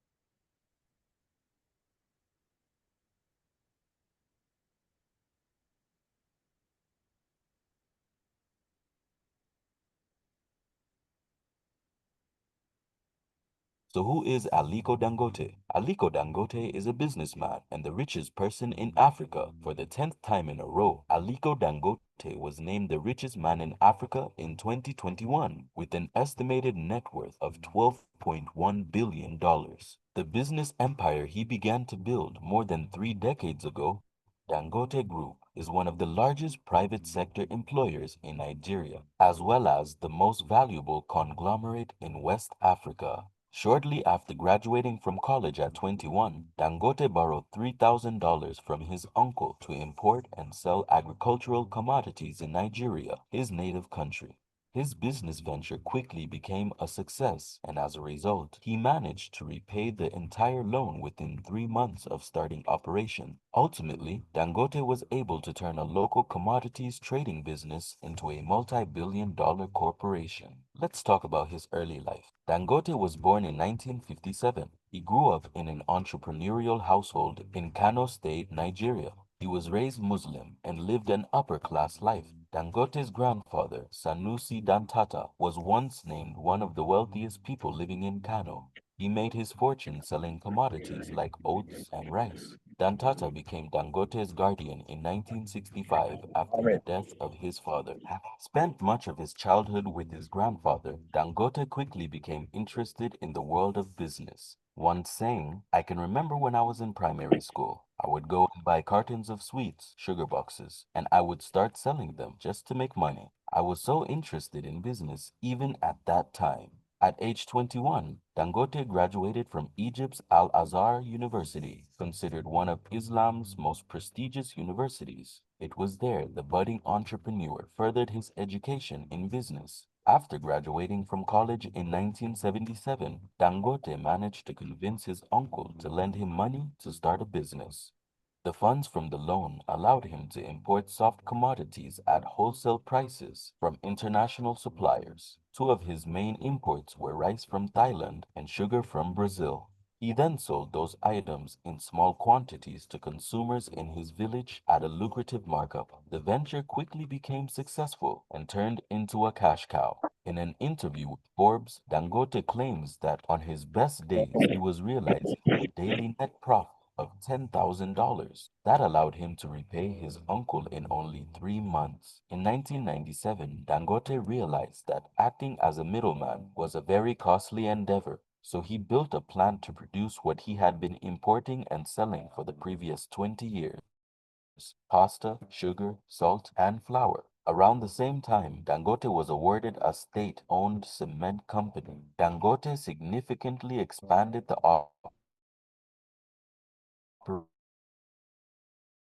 operations of the company into a manufacturing plant. The construction was financed with 319 million of Dangote's own money, in addition to a $479 million loan from the International Finance Corporation, a sister organization of the World Bank. Each of his manufacturing divisions has since been separated into publicly traded companies: Dangote Sugar Refinery PLC, National Salt Company of Nigeria PLC, and Dangote Cement PLC. Dangote Group has become a multi-million naira business with operations in several countries such as Ghana, Togo, Benin, and Nigeria. His business includes cement manufacturing, food processing, and freight. The group also controls the sugar market in Nigeria. It is the biggest supplier of sugar to the soft drink companies, confectioners, and the breweries. It is not only a trading company, but the biggest industrial group of Nigeria with the Dangote Cement, Dangote Flour, Dangote Sugar Refinery, and many more. Dangote possesses extraordinary entrepreneurial skills. He can spot an opportunity far beyond the naked eye. In July 2012, he approached the Nigerian Ports Authority and gave them the idea of leasing an abandoned land near the Apapa port, which they approved. After some time, he constructed his flour company there. Similarly, in the 1990s, he projected his idea of letting his transport company to manage their staff buses to the Bank of Nigeria, which was also accepted by them. Today, his Dangote Group dominates the sugar market, with his sugar refinery being the major supplier to 70% of the market. It also imports fish, rice, pasta, fertilizer, and cement on a large scale. It exports cocoa, cashew nuts, sesame seeds, ginger, and cotton to many countries. Dangote Group's major investments include banking, textiles, real estate, gas, and oil. With more than 11,000 employees, it is one of the biggest conglomerates in West Africa. Currently, Dangote is looking into telecommunications. His present work includes building of 14,000 kilometers of optic cables in Nigeria. For all this work, he was honored in 2009 as the largest provider of employment in the whole of the Nigerian construction industry. In 2011, the President of Nigeria awarded Dangote with Nigeria's second highest honor, the Grand Commander of the Order of Niger. Dangote has always reinvested the majority of his profits back into his businesses. One reason the company has grown so much since its inception. During an interview with Al Jazeera News, Aliko Dangote explained, "We, Dangote Group, are not doing like other Africans who keep most of their money in the bank. We do not keep money in the bank. We fully invest whatever we have, and we keep on investing." Unlike many wealthy Nigerians who make their fortune in oil, Dangote initially chose to go down a different path, but he has since entered the oil and gas industry. In an effort to put some of his cash reserves to work, Dangote is working on a massive oil refinery in Lagos, which is projected to start operations in late 2021. If successful, it could significantly reduce Nigeria's reliance on international suppliers for oil and gas and end the import of $7 billion in fuel a year. The $15 billion refinery in Nigeria is the largest industrial project ever in Nigeria and is expected to produce 650,000 barrels of oil per day. Aliko Dangote is a leading philanthropist and founded his eponymous private charitable foundation in 1994. The Aliko Dangote Foundation, ADF, is dedicated to adding value to people's lives across Africa by supporting wealth, education, and economic empowerment initiatives. Now, the foundation is the largest private foundation in sub-Saharan Africa. Notably, Dangote's foundation began partnering with the Bill and Melinda Gates Foundation in 2013 in order to eradicate polio and strengthen routine immunizations throughout the country. In August 2020, the entire African continent, of which Nigeria was last, celebrated its official certification as free of wild polio. Despite all this wealth and outstanding achievements as a businessman, Dangote remains as simple, hardworking, humble, and cool-headed as he was in the very beginning. He is the owner of the largest industry business in Nigeria and the whole of West Africa, providing bread and butter for thousands of families with his employment opportunities. He is the richest African in the world and an inspiration for the young minds who want to succeed as entrepreneurs. So, guys, this concludes the biography of Aliko Dangote, one of the richest men in the world. You will find in the description below the link of his book, Aliko Mohammed Dangote, which goes over his personal and business life. And if you are looking to start a profitable online business, also click on the link below this video to join our training. Give us a thumbs up and show us your support in the comment section below. See you in the next video. Special appreciation to the ICT team there for giving us two personalities that have really moved our thoughts away from perhaps where it used to be and positioning us for a deep X-ray. Yes, a deep X-ray. Thank you to the ICT team for that two documentaries, first on Warren Buffett and the other on Aliko Dangote. So we'll just take 5 minutes to share the moral lessons we have learned. Just 5 minutes. I know we are running behind time, but as much as possible, we're also going to manage whatever time we have left so that our second speaker can quickly come on board. So we're just going to share. I would want one person to give us just one, please, for the sake of time. You can use the chat box if you have a number of it. Just one moral lesson you have learned from either of the two documentaries, that of Warren Buffett and also that of Aliko Dangote. Just one moral lesson, please, for the sake of time. Thank you. Yes, who is going first? You can unmute your mic. Yes, please, go ahead. Focus on consistency. Hello. Hello, yes, please go ahead.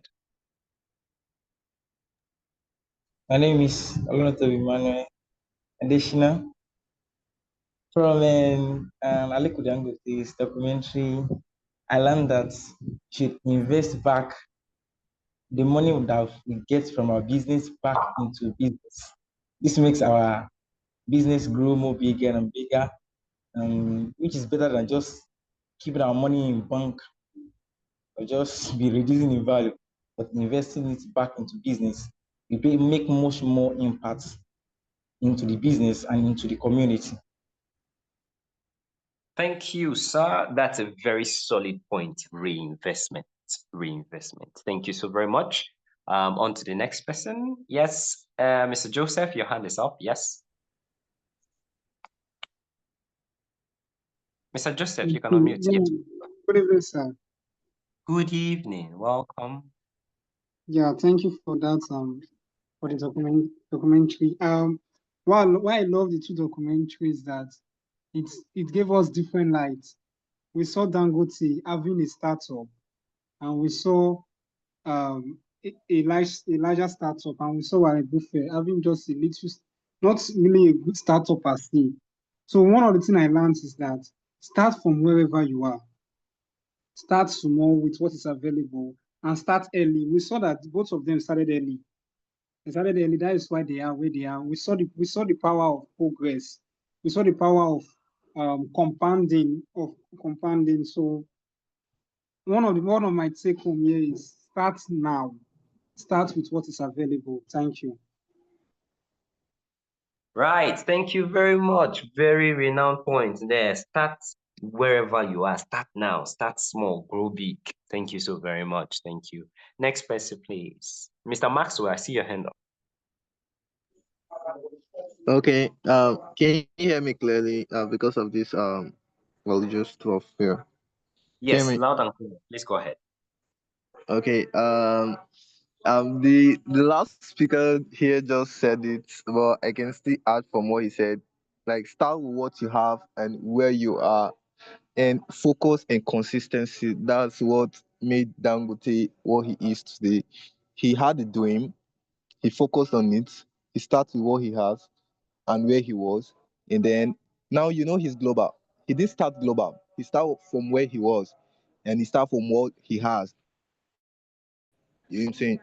And now he's established. Now he's famous. Now he's orthodox. So I just got the point. The focus, consistency, start from where you are and what you have. Thank you. Thank you so very much, Mr. Ian Acho. Just after Mr. Ian Acho, we will now take one other person. Please, a female. Let's have a female after Mr. Ian. Hello. Yes, Hello, please. good evening. Good In evening. the first for the two documentaries, I learned that it should be different. Should be different. Like the first one, what was happening and everything from the background, where he came from. You see, he was reading, he was trying to, even with what it was happening in his environment, he just wanted to be different. So be consistent in the difference you are making, not looking at what others are doing. Just stick to what you are doing at the end. And there's a striking word you said after that first documentary. Like you said the fact that how will I put it? That he looked at the fact that he should just stand out from and just make the difference from what is happening around his environment. So the difference, what I learned very much from the two is that just be different from what is around you and be consistent in your differences. So stand out for who you are. So your difference is actually who you are, and you being consistent in your difference matters a lot. Yeah, thank you. Thank you so very much. Very good point there. Shots fired just on point. And also from Maxwell, from the story of Dangote, you learned focus on consistency. Esther, you learned from the first documentary that Warren Buffett knew when to transit. Again, Victoria said consistency without evaluation is equivalent to madness. And then there's also from Mr. Joseph, start small. Start small. All right. Thank you so very much. Okay, Isaac, you just be okay. No, I think Ian Acho came first. So we'll just take Ian Acho and Isaac, please. That will be all. Just drop the other comments in the chat box. Ian Acho first. Thank you. Good evening, everyone. Thank you so much, sir. Just two observations. The first one is related to both entrepreneurs, Warren Buffett and Aliko Dangote. One thing that stood out for me in the documentaries is the power of education. Both men are well educated. If you listen carefully, you discover that the first documentary, Warren needed a master's in business administration, but then he got rejected, and then he went further to another school, and then he gained the knowledge he was seeking. There, he met a teacher that transformed his life. So that tells us that whatever goal, whatever dream, whatever business it is, education has a powerful role to play. I was very amazed when I discovered that Aliko Dangote graduated from one of the best universities in Africa. That university he graduated from is not for the weak-minded, neither is it for the poor pocket people. Like, education is expensive. We should go for it. Quality education will breed quality results. Then the final thing I want to point out is in reference to Aliko Dangote. There is this issue young people have, this idea of independence. I can do it on my own. I will fight my way out. One all man for himself. Aliko Dangote started with a loan.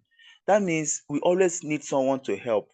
There's no crime in seeking for help at the days of our little beginning. What if his uncle hadn't given him the loan? I'm glad the uncle gave the loan, and I'm glad he knew what to do with the money. So yes, let us not um shy away from help, all in the name of I'm independent, I can do it myself. We should always seek for help when we need help, and then we're willing to make good proof of the help we receive. Thank you very much.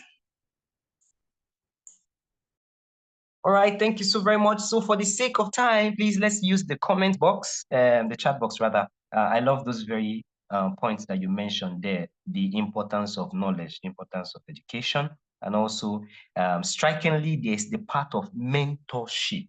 Our last gala webinar stressed so much on that, mentorship. We also saw that rejection is always not the end. You can always pick yourself up. And lastly, there is the importance of collaboration. That's also networking.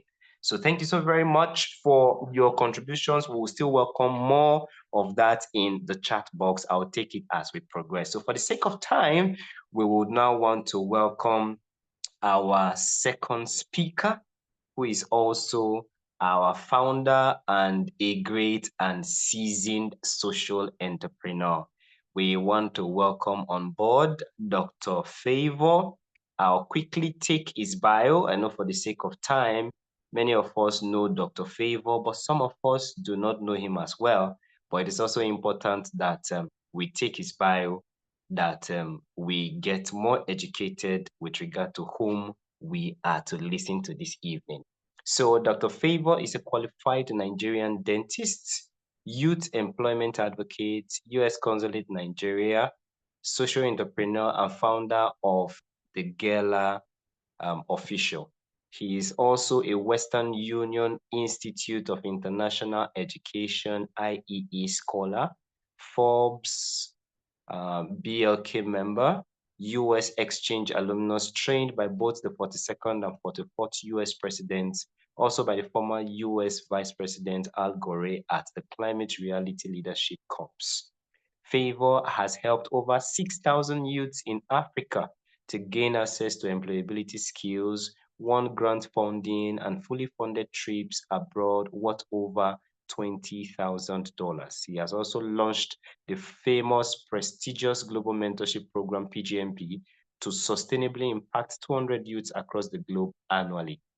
Favor attributes his rapid progress to the mentorship aside God's grace, and he is charitably helping other youths across the globe access high-profile foreign mentorship and decent job presently. He enjoys speaking. He loves entrepreneurship, innovation, and tourism. He's also interested in volunteering and also football. He can easily be reached through his page about me at Dr. Favor. So we welcome on board our very own founder, Dr. Favor, a seasoned social entrepreneur. Thank you so very much, Doctor. You are welcome. Okay, so while Doctor comes on board, we also want to specially appreciate the presence of other participants who have joined us. We also want to appreciate all Gala team who is making this possible today. We want to appreciate the local organizing committee for making this happen. We want to thank the admins, and especially we want to thank Dr. Favor for this great idea. So Dr. Favor, you have the floor, please. Thank you and welcome, sir.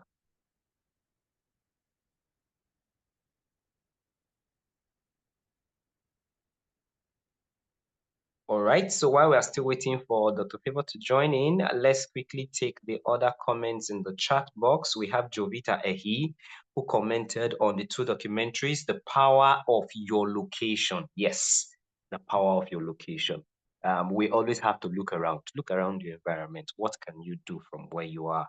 Very, very important. David Oji says both of them had the courage to think big. They had very big visions, not just about profit, but about the ability to see possibilities where others see limitations. Aliko Dangote didn't limit himself to small ventures. He built industries and was honored as the highest employer of labor in Africa. Very great. Dr. Favor, we still welcome you. Thank you so very much, sir. Everyone. Can you hear me? Hello, everyone. Hello, everyone. Can you hear me? Yes, sir, we can hear you. Yes, we can hear you. We We can hear can you, hear you, sir. sir. All right, great. I was waiting for the host to unmute, to allow me to be muted, to be unmuted, and I just got the notification. Thank you. If at any point you lost me, if at any point you can't hear me clearly, please notify me here, or probably the moderator, you can reach out to me on WhatsApp or something so that I can be aware. So I won't end up speaking maybe to myself and nobody's hearing me.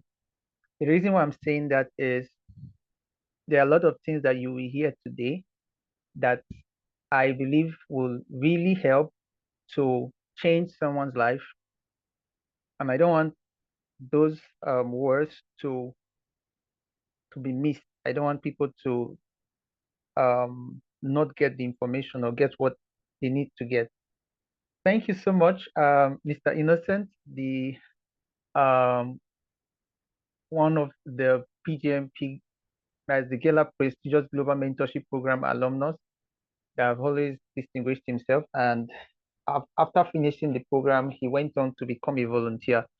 And today he's leading as the assistant team lead, one of the team leads of the virtual event management team. And that's really amazing. That's what change making is all about. When you go for programs, when you go to programs organized by people, find out how you can be part of the organization. That's taking a step further. Find out how you can become a member, find out how you can volunteer, just get involved and you'll meet more people that can even inspire you further.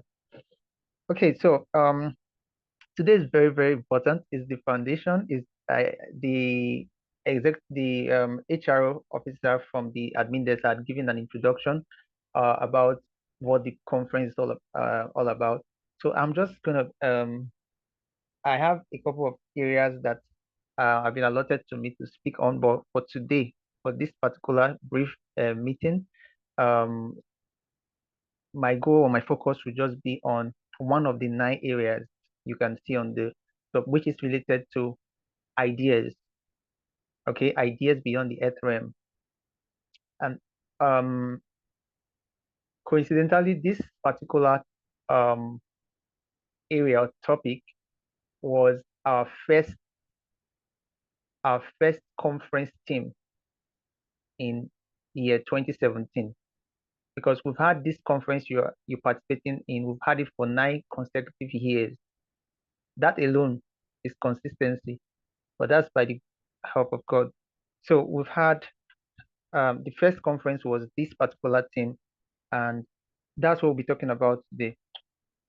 So when we say ideas, I first of all I commend I'm sure you learned a lot from my friend Vivian when she spoke. Very inspiring person. I'm very sure you got inspired. So I'm just going to be speaking, but I have a lot to say. So hopefully you can get any points that I say. I won't be so structured like she is. So that's why you see I'm going to be talking very fast, very fast. So when you talk about ideas, a lot of things come to mind, and people believe or understand that ideas are things that are thoughts, right? Ideas are impressions, ideas are imprints, ideas are concepts that flash into our minds, once in a while. And then most of these ideas are actually inspired by something. If you check most of the ideas you've had, whether when you were younger and you wanted to become a doctor or engineer or something, remember very well, you notice that something inspired you, something triggered your desire, to trigger that idea. So what it means is that there's always a trigger for an idea. Think of a gun, for example. There's always I don't know what to call it, a plunger or something, where the place where you can shoot, you can use to fire that gun, and the bullet will come out. That's the same thing. That's the same way an idea, an idea is always triggered by something that inspires it to come. And now the truth is, a lot of times this thing, am I still audible? Yes, sir. Yes, sir. Okay, great. A lot of times these things are in our midst.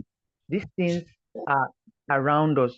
These things are so common around us that it takes only people that are able to, it's not everybody that even identify it. All right. I give you a clear example. You talk about Aliko Dangote, for example, or Warren Buffett. Some of the things that they started with, some of the things that they thought of, people see it, people use it every day. People may have even come across it and treat it, or they probably poorly identify those things as relevant or something that they could develop further. Stock market was not new as at the time when Warren Buffett was getting into the industry. But then people who are change makers, this is the point I'm making. Change makers see differently. As a change maker, you must decide, or you must have a different perception. Your sense of perception must be different. It's beyond the sixth sense, right? Your sense of perception must also include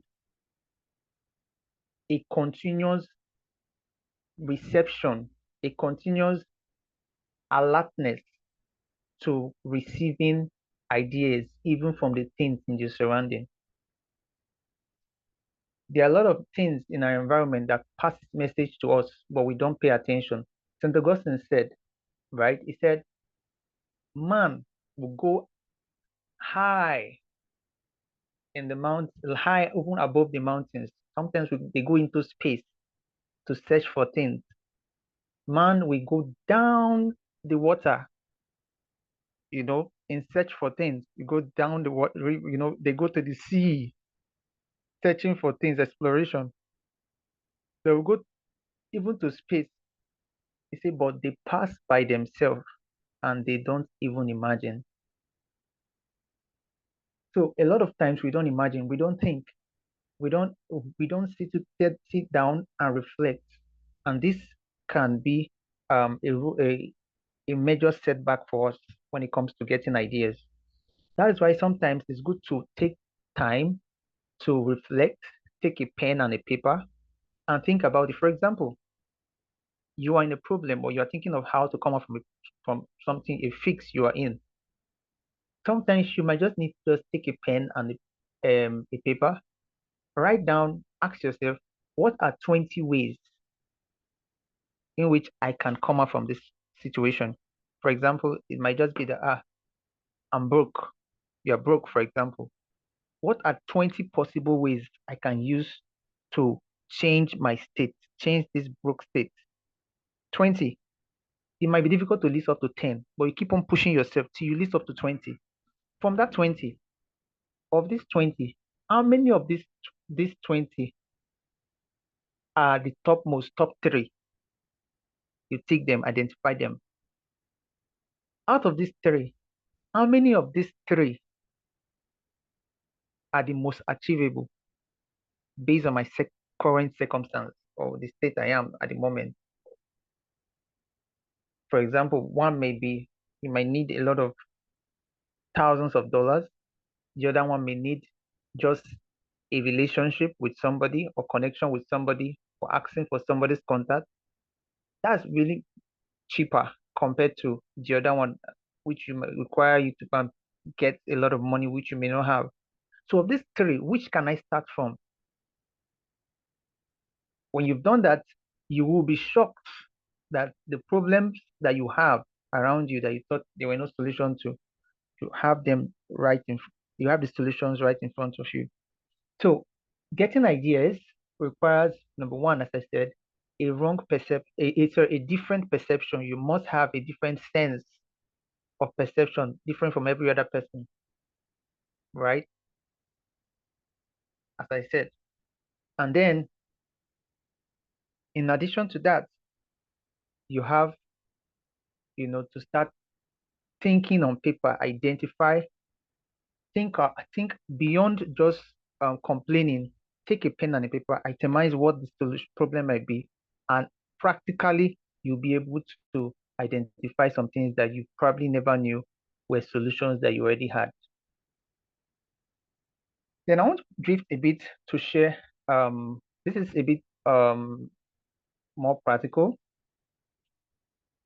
I found out that as young people, especially those of us who are youths, and even at the teenage age, because teenagers at that age where we were teenagers, if you notice that we had a lot of visionary experiences, a lot of things you wanted to be. There are a lot of things you see when you you sleep and you just like, I saw myself in a flight. I saw myself speaking to US president. I saw myself talking.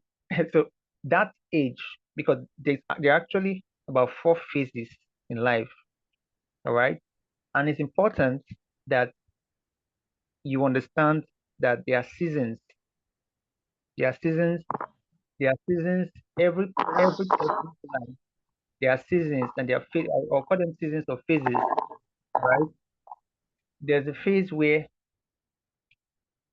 you lay the foundation. There's a phase where foundation is built.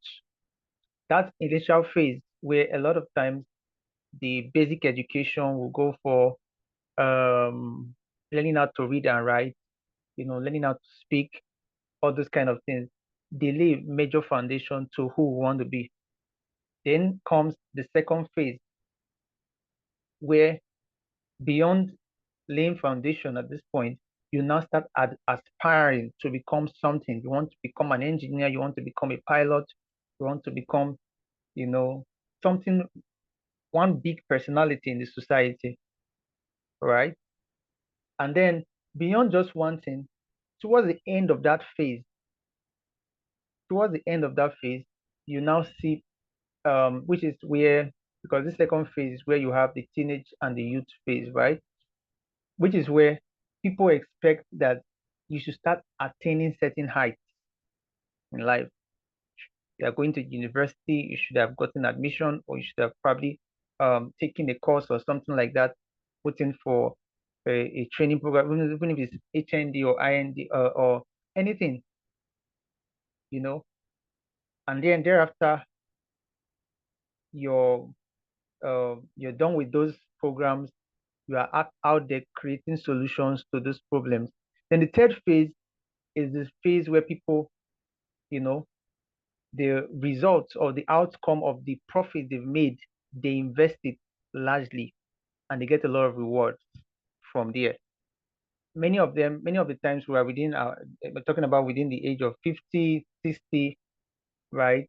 For some people as early as 45, they're already in that third phase, right? And then the last phase, the legendary phase, where you sit back and just mentor others. You sit back and you watch your investment pay you. So these are the 4 phases, but it's very important that at that second phase, when the ideas are coming so much, you're getting ideas from different things, you realize that there are seasons. And even a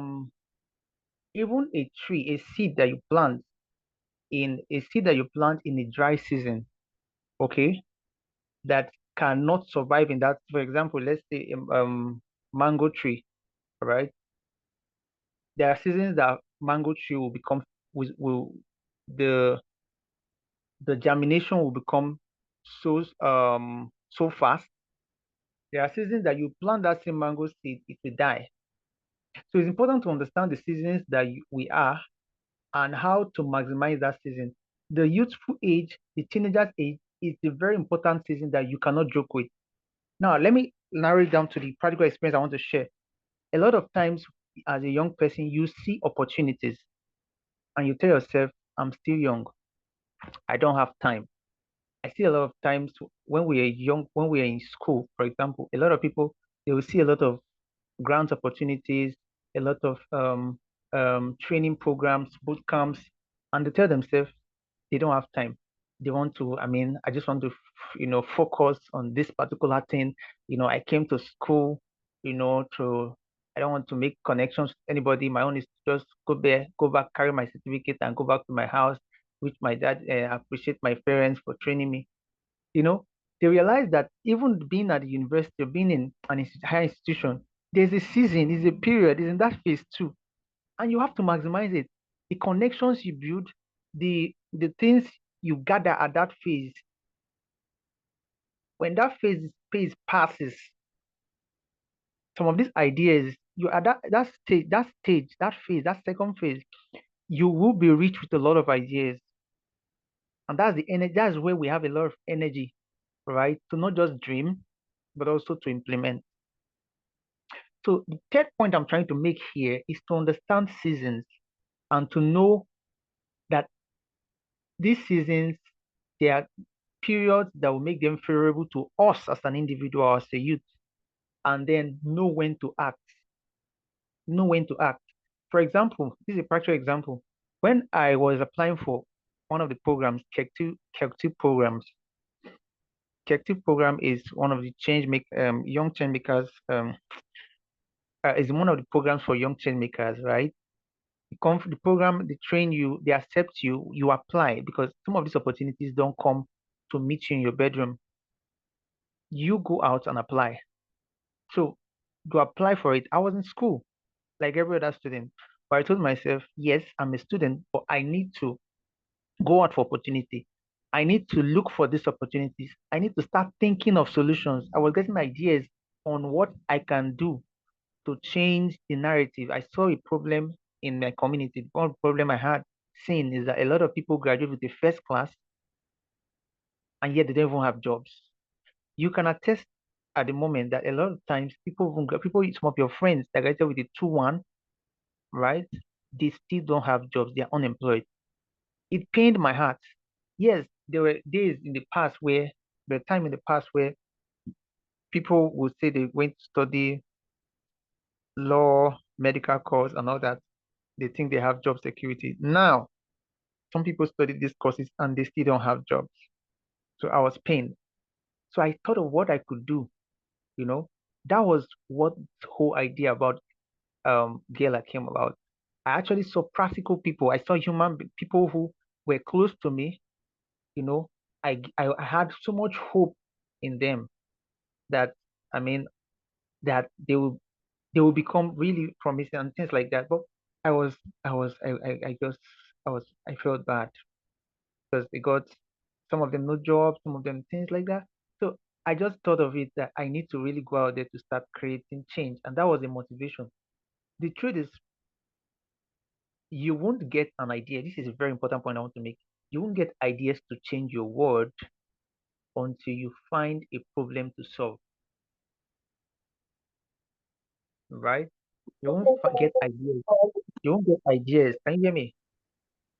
You won't get ideas. Am I audible? Yes, we can hear you, Doc. Please go ahead.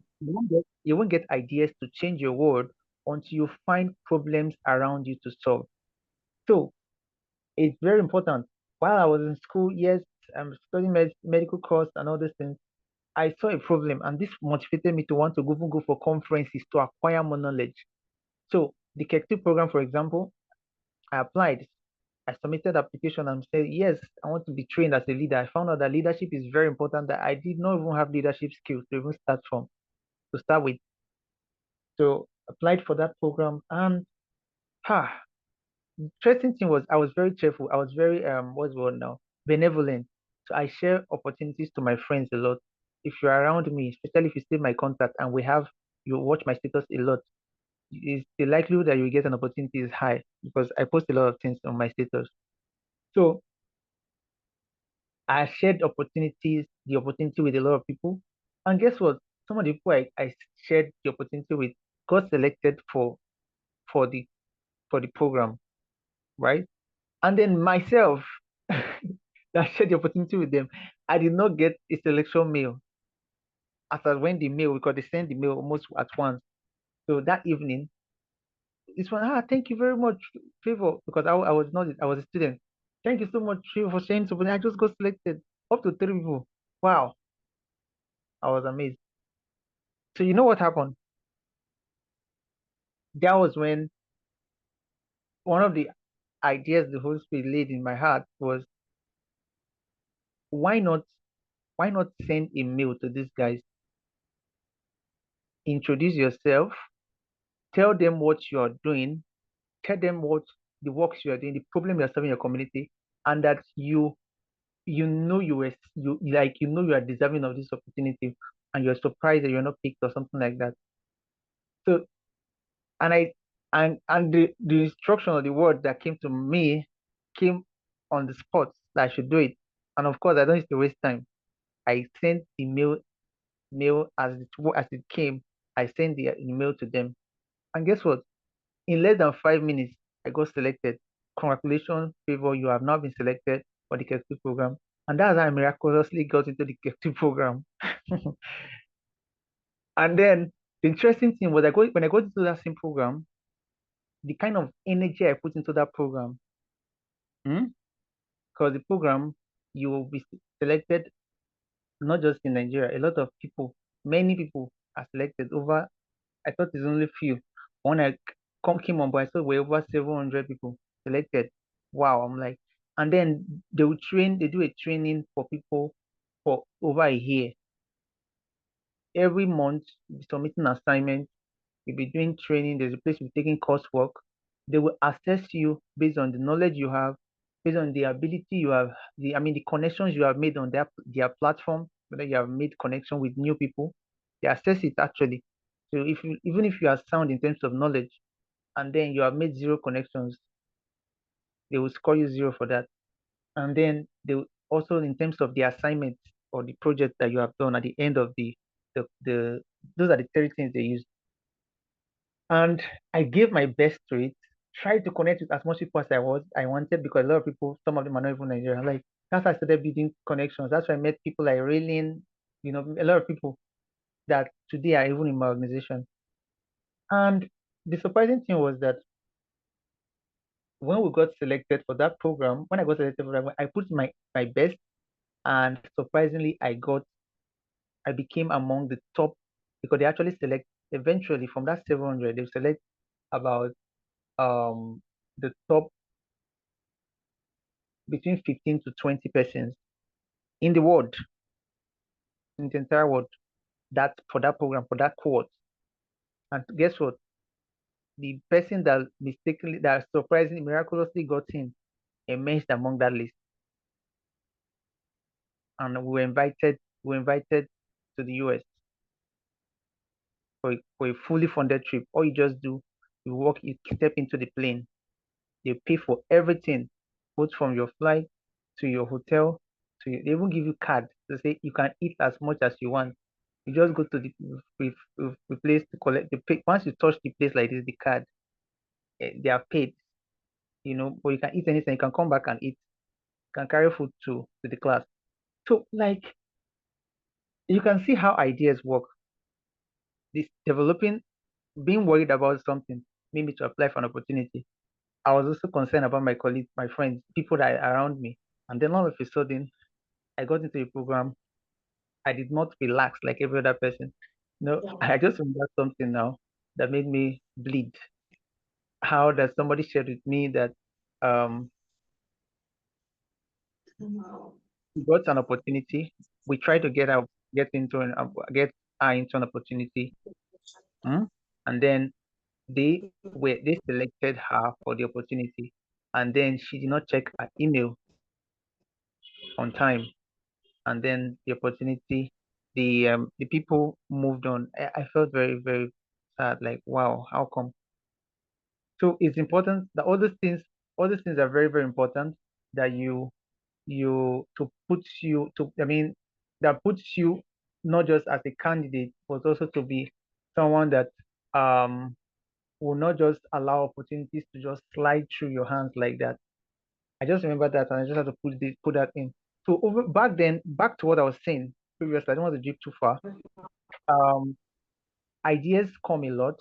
We see this, we see a lot of things around us, but we really need to pay attention to what we are doing and find a way to make sure that we look beyond ourselves, right? The solutions you are trying to solve, the ideas you have in that idea, while implementing those ideas, that's where your meal is. That's where you meet destiny connections. That's where you meet people, supernatural people, like things that happen with ideas is that many of the things you are looking for, you'll find it inside the same idea. I'm telling you, from how I got funding for programs, or to how I got, I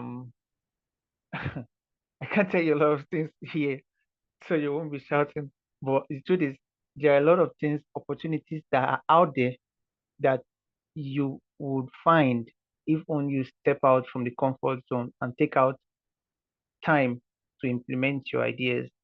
I hope there are a lot of things I want to say, but I don't know. I know probably the time I have allotted might be small. Can I continue, Mr. Innocent? Do I have how many time do I have? How much Okay, do I have? we don't have much time, but we can still make do of an extra 5 minutes. 5 minutes. Okay, good. Thank you. Thank you, All sir. right. So good. So I'm going to talk a bit now more on something else now, but I hope you're getting a bit of what I'm saying. Yes, doc, we're following. Great. So Yes, yes, sir. trying to also be sharing some practical. In between, I'll be sharing some practical experiences. But I pray I don't drift so far. I'll come back again. All right. I'll come back again.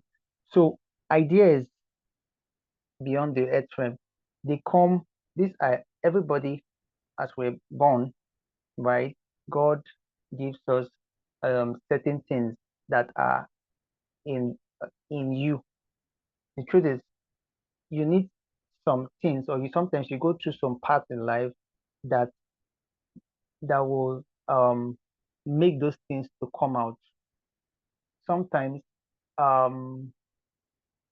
when some situations you experience or some experiences you encounter you have, even if they are negative experiences, try to sit back and ask yourself what lessons, what exactly can I pick, what idea can I pick from this? I give you a practical example. You might just miss a flight, right? You were traveling to from one state to another and you missed the flight. That opportunity that you have to spend a longer time now in the airport for another flight or for something else, right? You might be shocked that it just can give you an opportunity to get an idea on a problem you could solve. How can I create a flight booking website that is free of this kind of issue? Or how can I create my own airport? Or how can I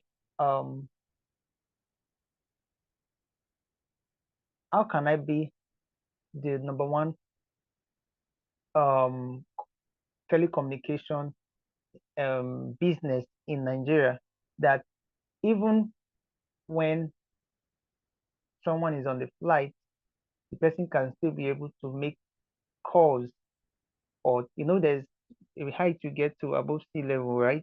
That you cannot make phone calls and you cannot do all those things again.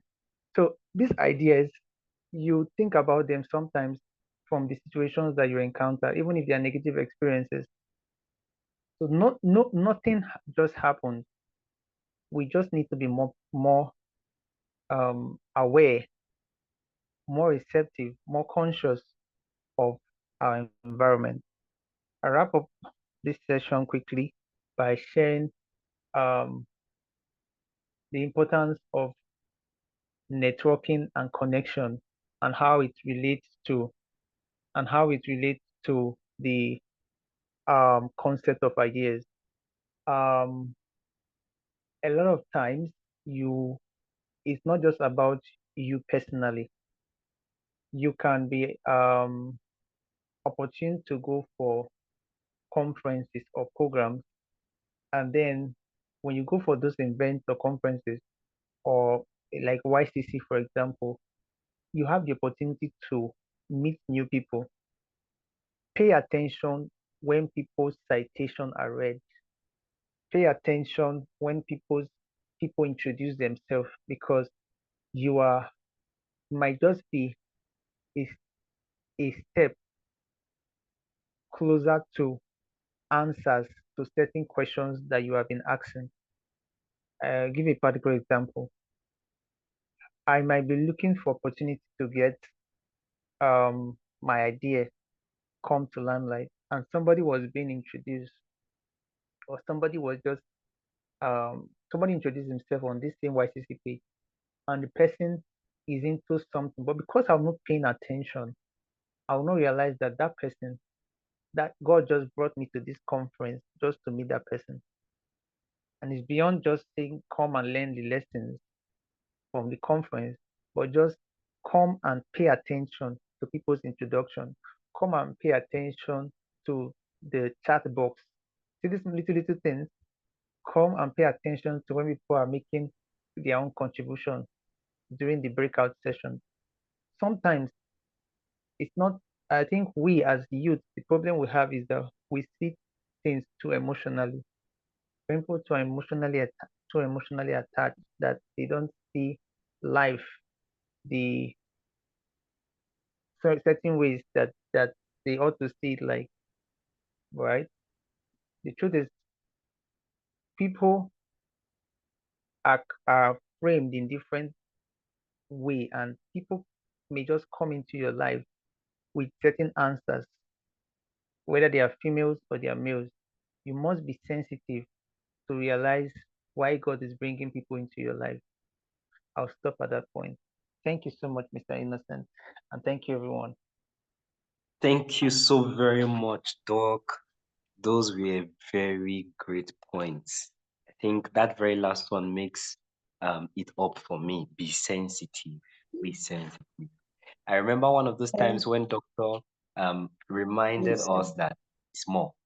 There's more. So since he made mention of that statement, even when I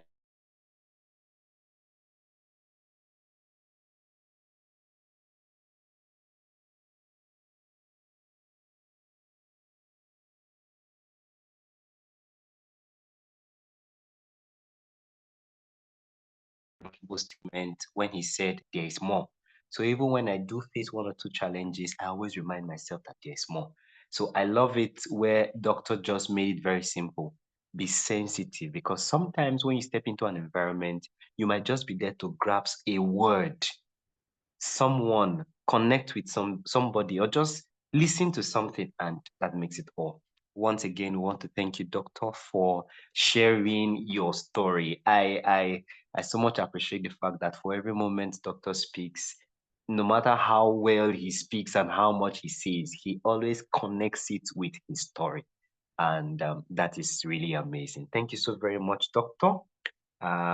We'll just quickly take few questions before we wrap it up for today. The networking we talked about, the connection we talked about, those who sent in their details of the group, what you do, please let's keep it up. It's not just about sending it to the group, but one of the things Dr. Wallace remind us is action. Follow up with action, connect with people. So it's very important. As much as we've sent it on the group, let's ensure to connect. That is where the real power is.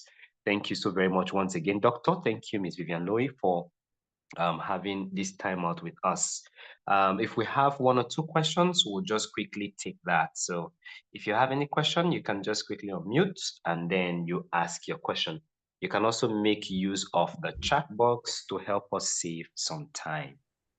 Yes, so we open the floor now for one or two questions. Okay, I have a question, please. Okay, please go ahead. Okay, good evening. This is Jovita, actually. I wanted to record, but I couldn't. I want to know if there's a restriction to recording. Okay, okay. The call is being recorded by the organizing team, so they can always send that back to us in the course of the YCC conference. So it's been recorded for us to have a feedback and also for us to be able to go back to what we have learned. So be rest assured that the ICT team is working on it to get the recordings back to us. We have your emails, so we can always send it to you. Thank you. All right. Thank you so much. All right. So any specific question for Dr. Favor? Yes, good Hello. evening, everyone. There is Because question. of time, I just want to I have quickly ask this Okay, question. okay, please. When, Let's take hello. Sorry, let's quickly take David. David, please go ahead. Then we'll go to the next person. okay. So when doctor was talking, he made mention that ideas have triggers, and at times those triggers can be around us, and you only take we take change makers, to identify them. But we understand that we live in a world where there are distractions. So I just want to quickly ask, how can we develop or probably sharpen our sensitivity so that we can identify those triggers and we wouldn't miss any of those ideas that can be problem solving? So that's it. I don't know if he gets the question. Okay, thank you, Doc. Yeah, I got got the question. okay. Mr. David, I got the question. Okay, yes. So how can we? There are a lot of distractions, and I agree with that totally. The truth is, for teenagers and youths, there are a lot of distractions that we face, and one of the things that I think can help us is, or that I wouldn't say I have a magic formula, but because God helps all of us, right? But then one of the things that I know has consistently been able to help me with getting ideas implemented, getting ideas and also implementing ideas, is trying to make sure that number one, we build habits. This thing I'm saying is very important. Habits, because it's not about what you just do or what you heard somebody and then you heard somebody doing and you just feel that you just do it and you just naturally get inclined to things like that. We need to develop good habits from the things that we identify that are good in people or what people are doing or what we see that are good habits. One of the good habits is taking time, every time. Most times it might be daily, it might also be weekly, right? To reflect. One of the powerful way to retain ideas is practicing reflection. Yes, practicing reflection. And that will help you because yes, we can't be 100%. You might have made commitment to this and then over time you drift a bit, right? But then when you do your reflection, when you practice reflection, it helps you to come back. It helps you to come back on track. So that's the first thing I want to say. Then secondly, have good role models. Have them around. You can have good role models and they are far. So have good role models and make sure you have them around you. How can you have them around? Know how to approach people, even when you think the people are very influential people or very people that are very influential. Know how to approach them. There are ways to approach them. There are ways I used to approach dignitaries, people that I know that are very influential. There are ways you reach out to them and they won't answer you. You think they are angry with you. They don't just have your time. All right. That's the second thing that can always help you to get back on track because the image you put in front of you matters. Even in the Bible, said they were they were um there was a passage, right, where they talked about that snake people were being bitten by serpents, right? and as many that looked onto that image, they were not beaten. It's the same thing. It's a principle from that place as well. So you need to have image, someone that's right before you. As I said, your mentor has to be someone that's accessible. Someone that's, yes, you can have distant mentor. Fine, I'm not ruling out that, but you need to have someone. You need to have people that you can people that you can look at and say, oh yes, this person, this person, whether in terms of um career, in terms of life in general, in terms of business, in terms of entrepreneurship and life. These things will always get us back on track as youth. There are many others, but I'll stop at these two. All right. Thank you very much, Doctor. Thank you I so believe. much, sir. All right. So I believe that question has been answered. And just to chip in just 1 cent in addition to what Doctor already said, I think in all of this, again, we need to watch out for familiarity. We need to watch out for familiarity. When we're talking about ideas, when we're talking about connecting, we're talking about networking, we need to watch out for familiarity because many of us lose opportunities because we have become too familiar with certain people or certain things. We are used to the norm. So in that case, something might actually bear in itself a very valid seed.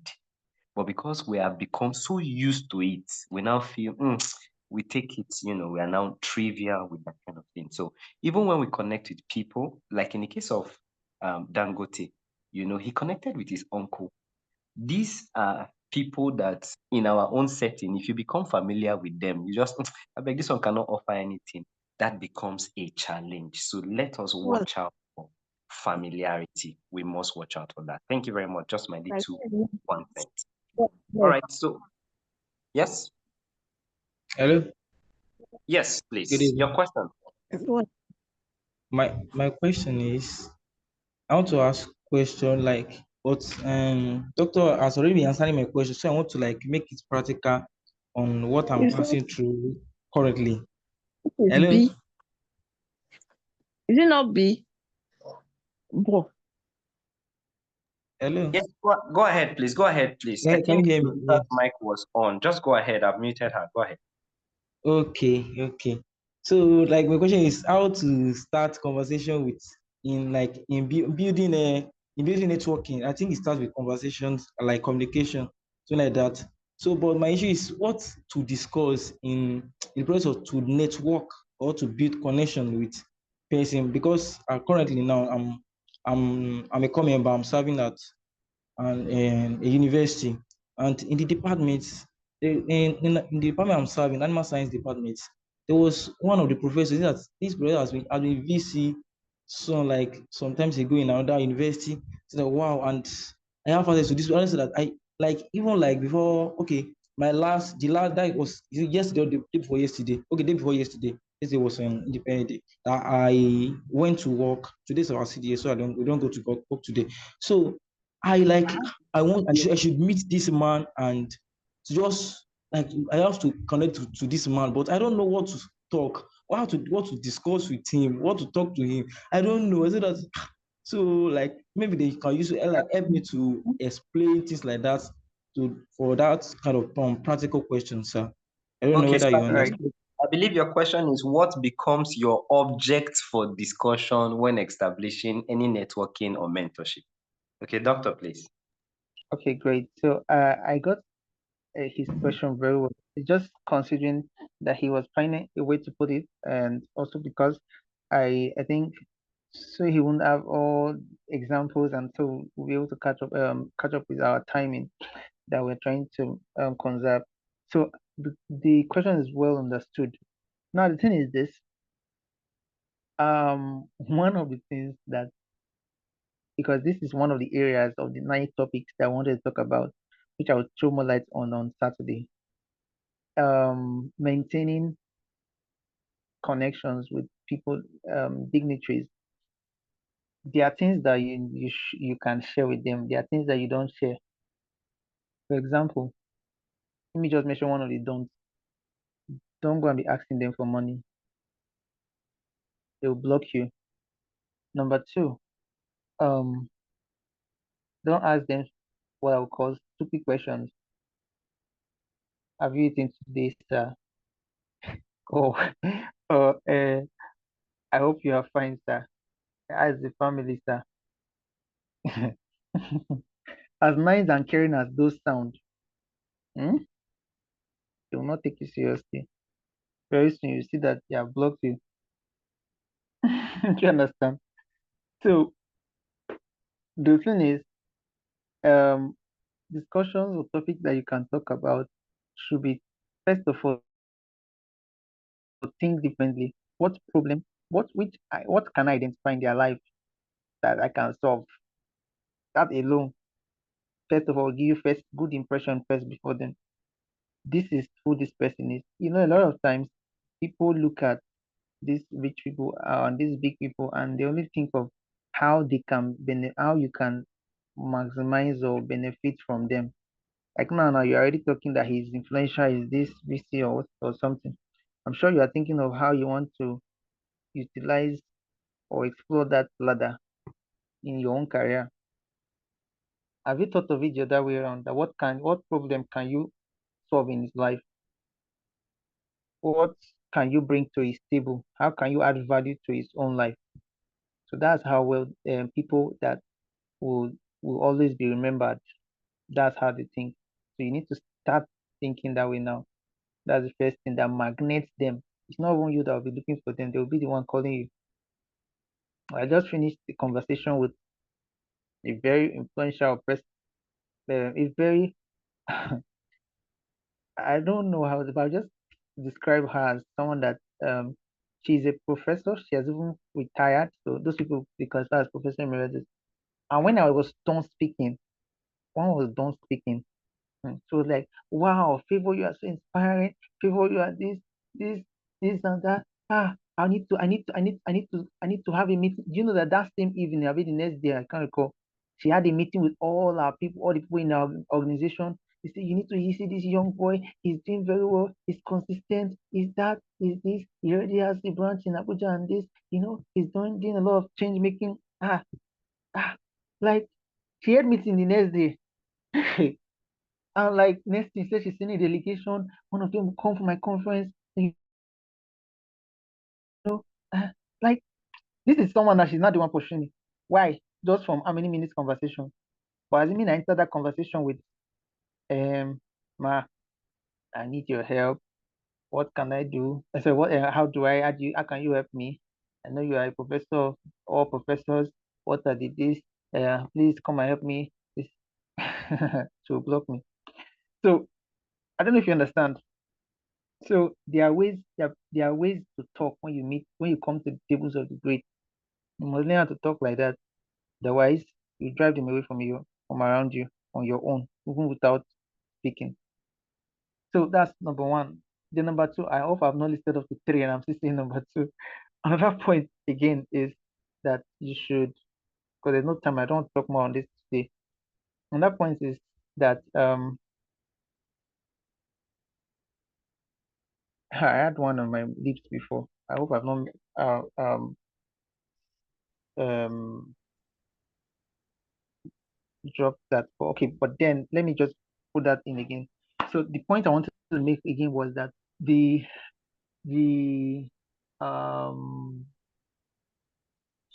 if you want to retain destiny connections, people like that, you need to be someone that has good character. Mr. Innocent said something just now about familiarity. Familiarity breeds contempt. A lot of times people when they come into life like that, they start with sir. I observe when people start doing as if they are humble and they say, yes, sir, yes, ma, yes, ma, yes, sir, yes, sir. When you are doing all these ones, I observe a lot too. Whether that thing will change under 2 weeks or whether it will change under 1 month. Do you understand? That's from that one, some people from all those ones in under 2 weeks or under 1 month, they will see you, they will say, welcome. They say the same home. It will not get to even sign language. Do you understand? So this is what Mr. Innocent was talking about. So he got there was I remember one student one time I don't even know where the person is now. On WhatsApp to message me, help me with this. You're inspiring me. You're this one. You're this one. Please provide me with this solution. This is the problem I have. This is want me to dedicate every of my time and everything. You know that physically, I didn't even know she was the one. Physically, I was passing. We're passing like this. She passed. She passed front. I mean, she passed. Just was whether I don't even remember whether it's Brazilian air she was taking or whatever. And she never even she knew it was the same me. All right. She didn't even say hi or oh hold on. She didn't even greet, she just passed. This is a junior colleague where like not just how many levels below the level I was in school then. Can you imagine? But then later on, after 2 weeks or so, the person come your DM and start sending you message. Yeah, this is this. So a lot of this is a challenge with young people, right? So we need to maintain. We need to. These are the things that I just wanted to highlight. We talk about the other ones later on next. I mean on Saturday. Thank you. All right, thank you very much, Doc. We've really used a lot of time today, and I believe we have learned a lot. I, for one, have learned a lot from the documentaries through Miss Vivian's series and down to that of Dr. Favor. It's really, really amazing. And once again, I want to appreciate every one of us. I know there's still someone who wants to ask a question. Doctor, I don't know if we can quickly take that. All right, we're running out of time, but no problem. Just end Okay, it okay. here. Maxwell, please make it quick. Your question. Okay, Doc, thanks a lot for all you've said, and I really appreciate the wisdom upon you.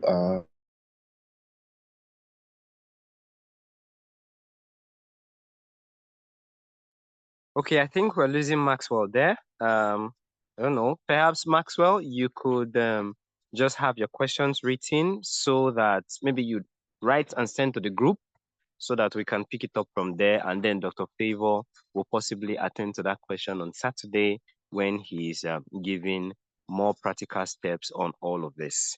So once again, we want to thank every one of us. We quickly take an announcement for the sake of time.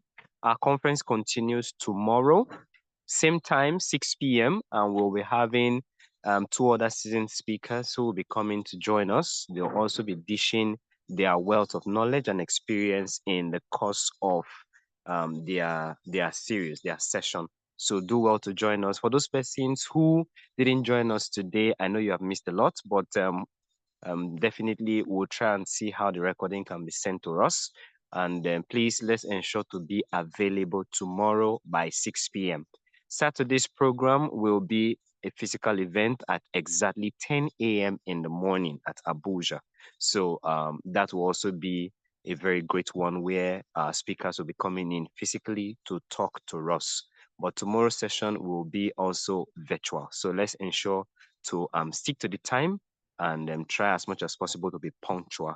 If you have questions, as I said, for today's session, you could pen it down and send to the group, or possibly hold it till the final event on Saturday so we can take the questions. I know our speakers will also be there to address those questions. So once again, we want to thank you very much. Special thanks to Dr. Favor for his time with us. And also, I know he has very busy schedule, but he's been able to set up this YCC conference with the help of the local organizing committee, and is also with us here today all through the session. Indeed, he is a blessing.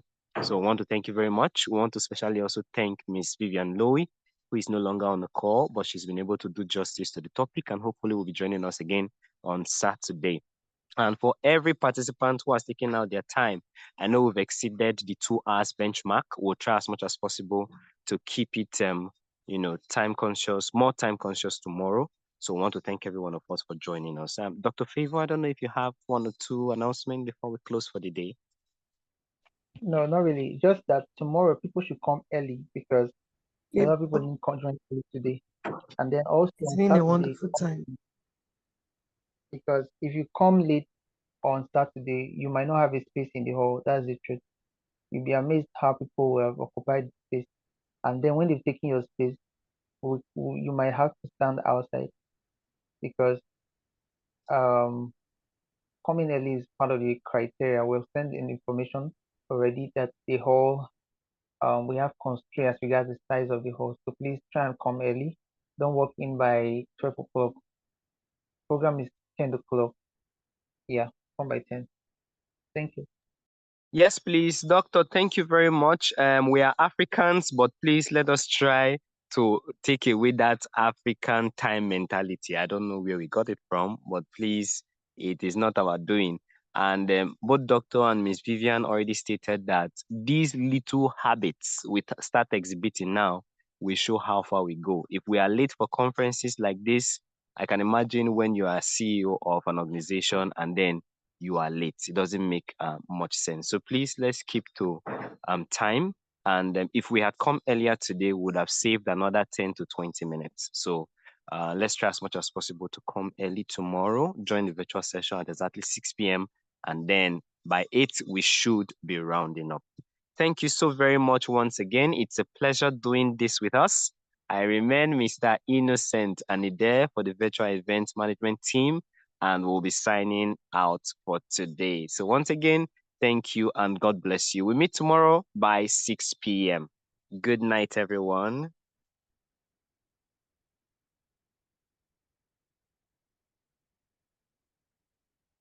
Yes, I see the emojis. Thank you very much. Thank you, everyone. Good night to us. Good night, Nigeria. Thank you, everyone. Good night. Thank you, Miss See you Phil. tomorrow. Bye. Yes, tomorrow, please. Good night, 6 p.m. everyone. Good night. 6 p.m. is the time tomorrow. Thank you so very much. Thank you once again, Dr. Favor. Thank you for the entire Gala um, admin team. Thank you to the ICT team. Thank you, everybody. We'll meet tomorrow by 6 p.m. Good night.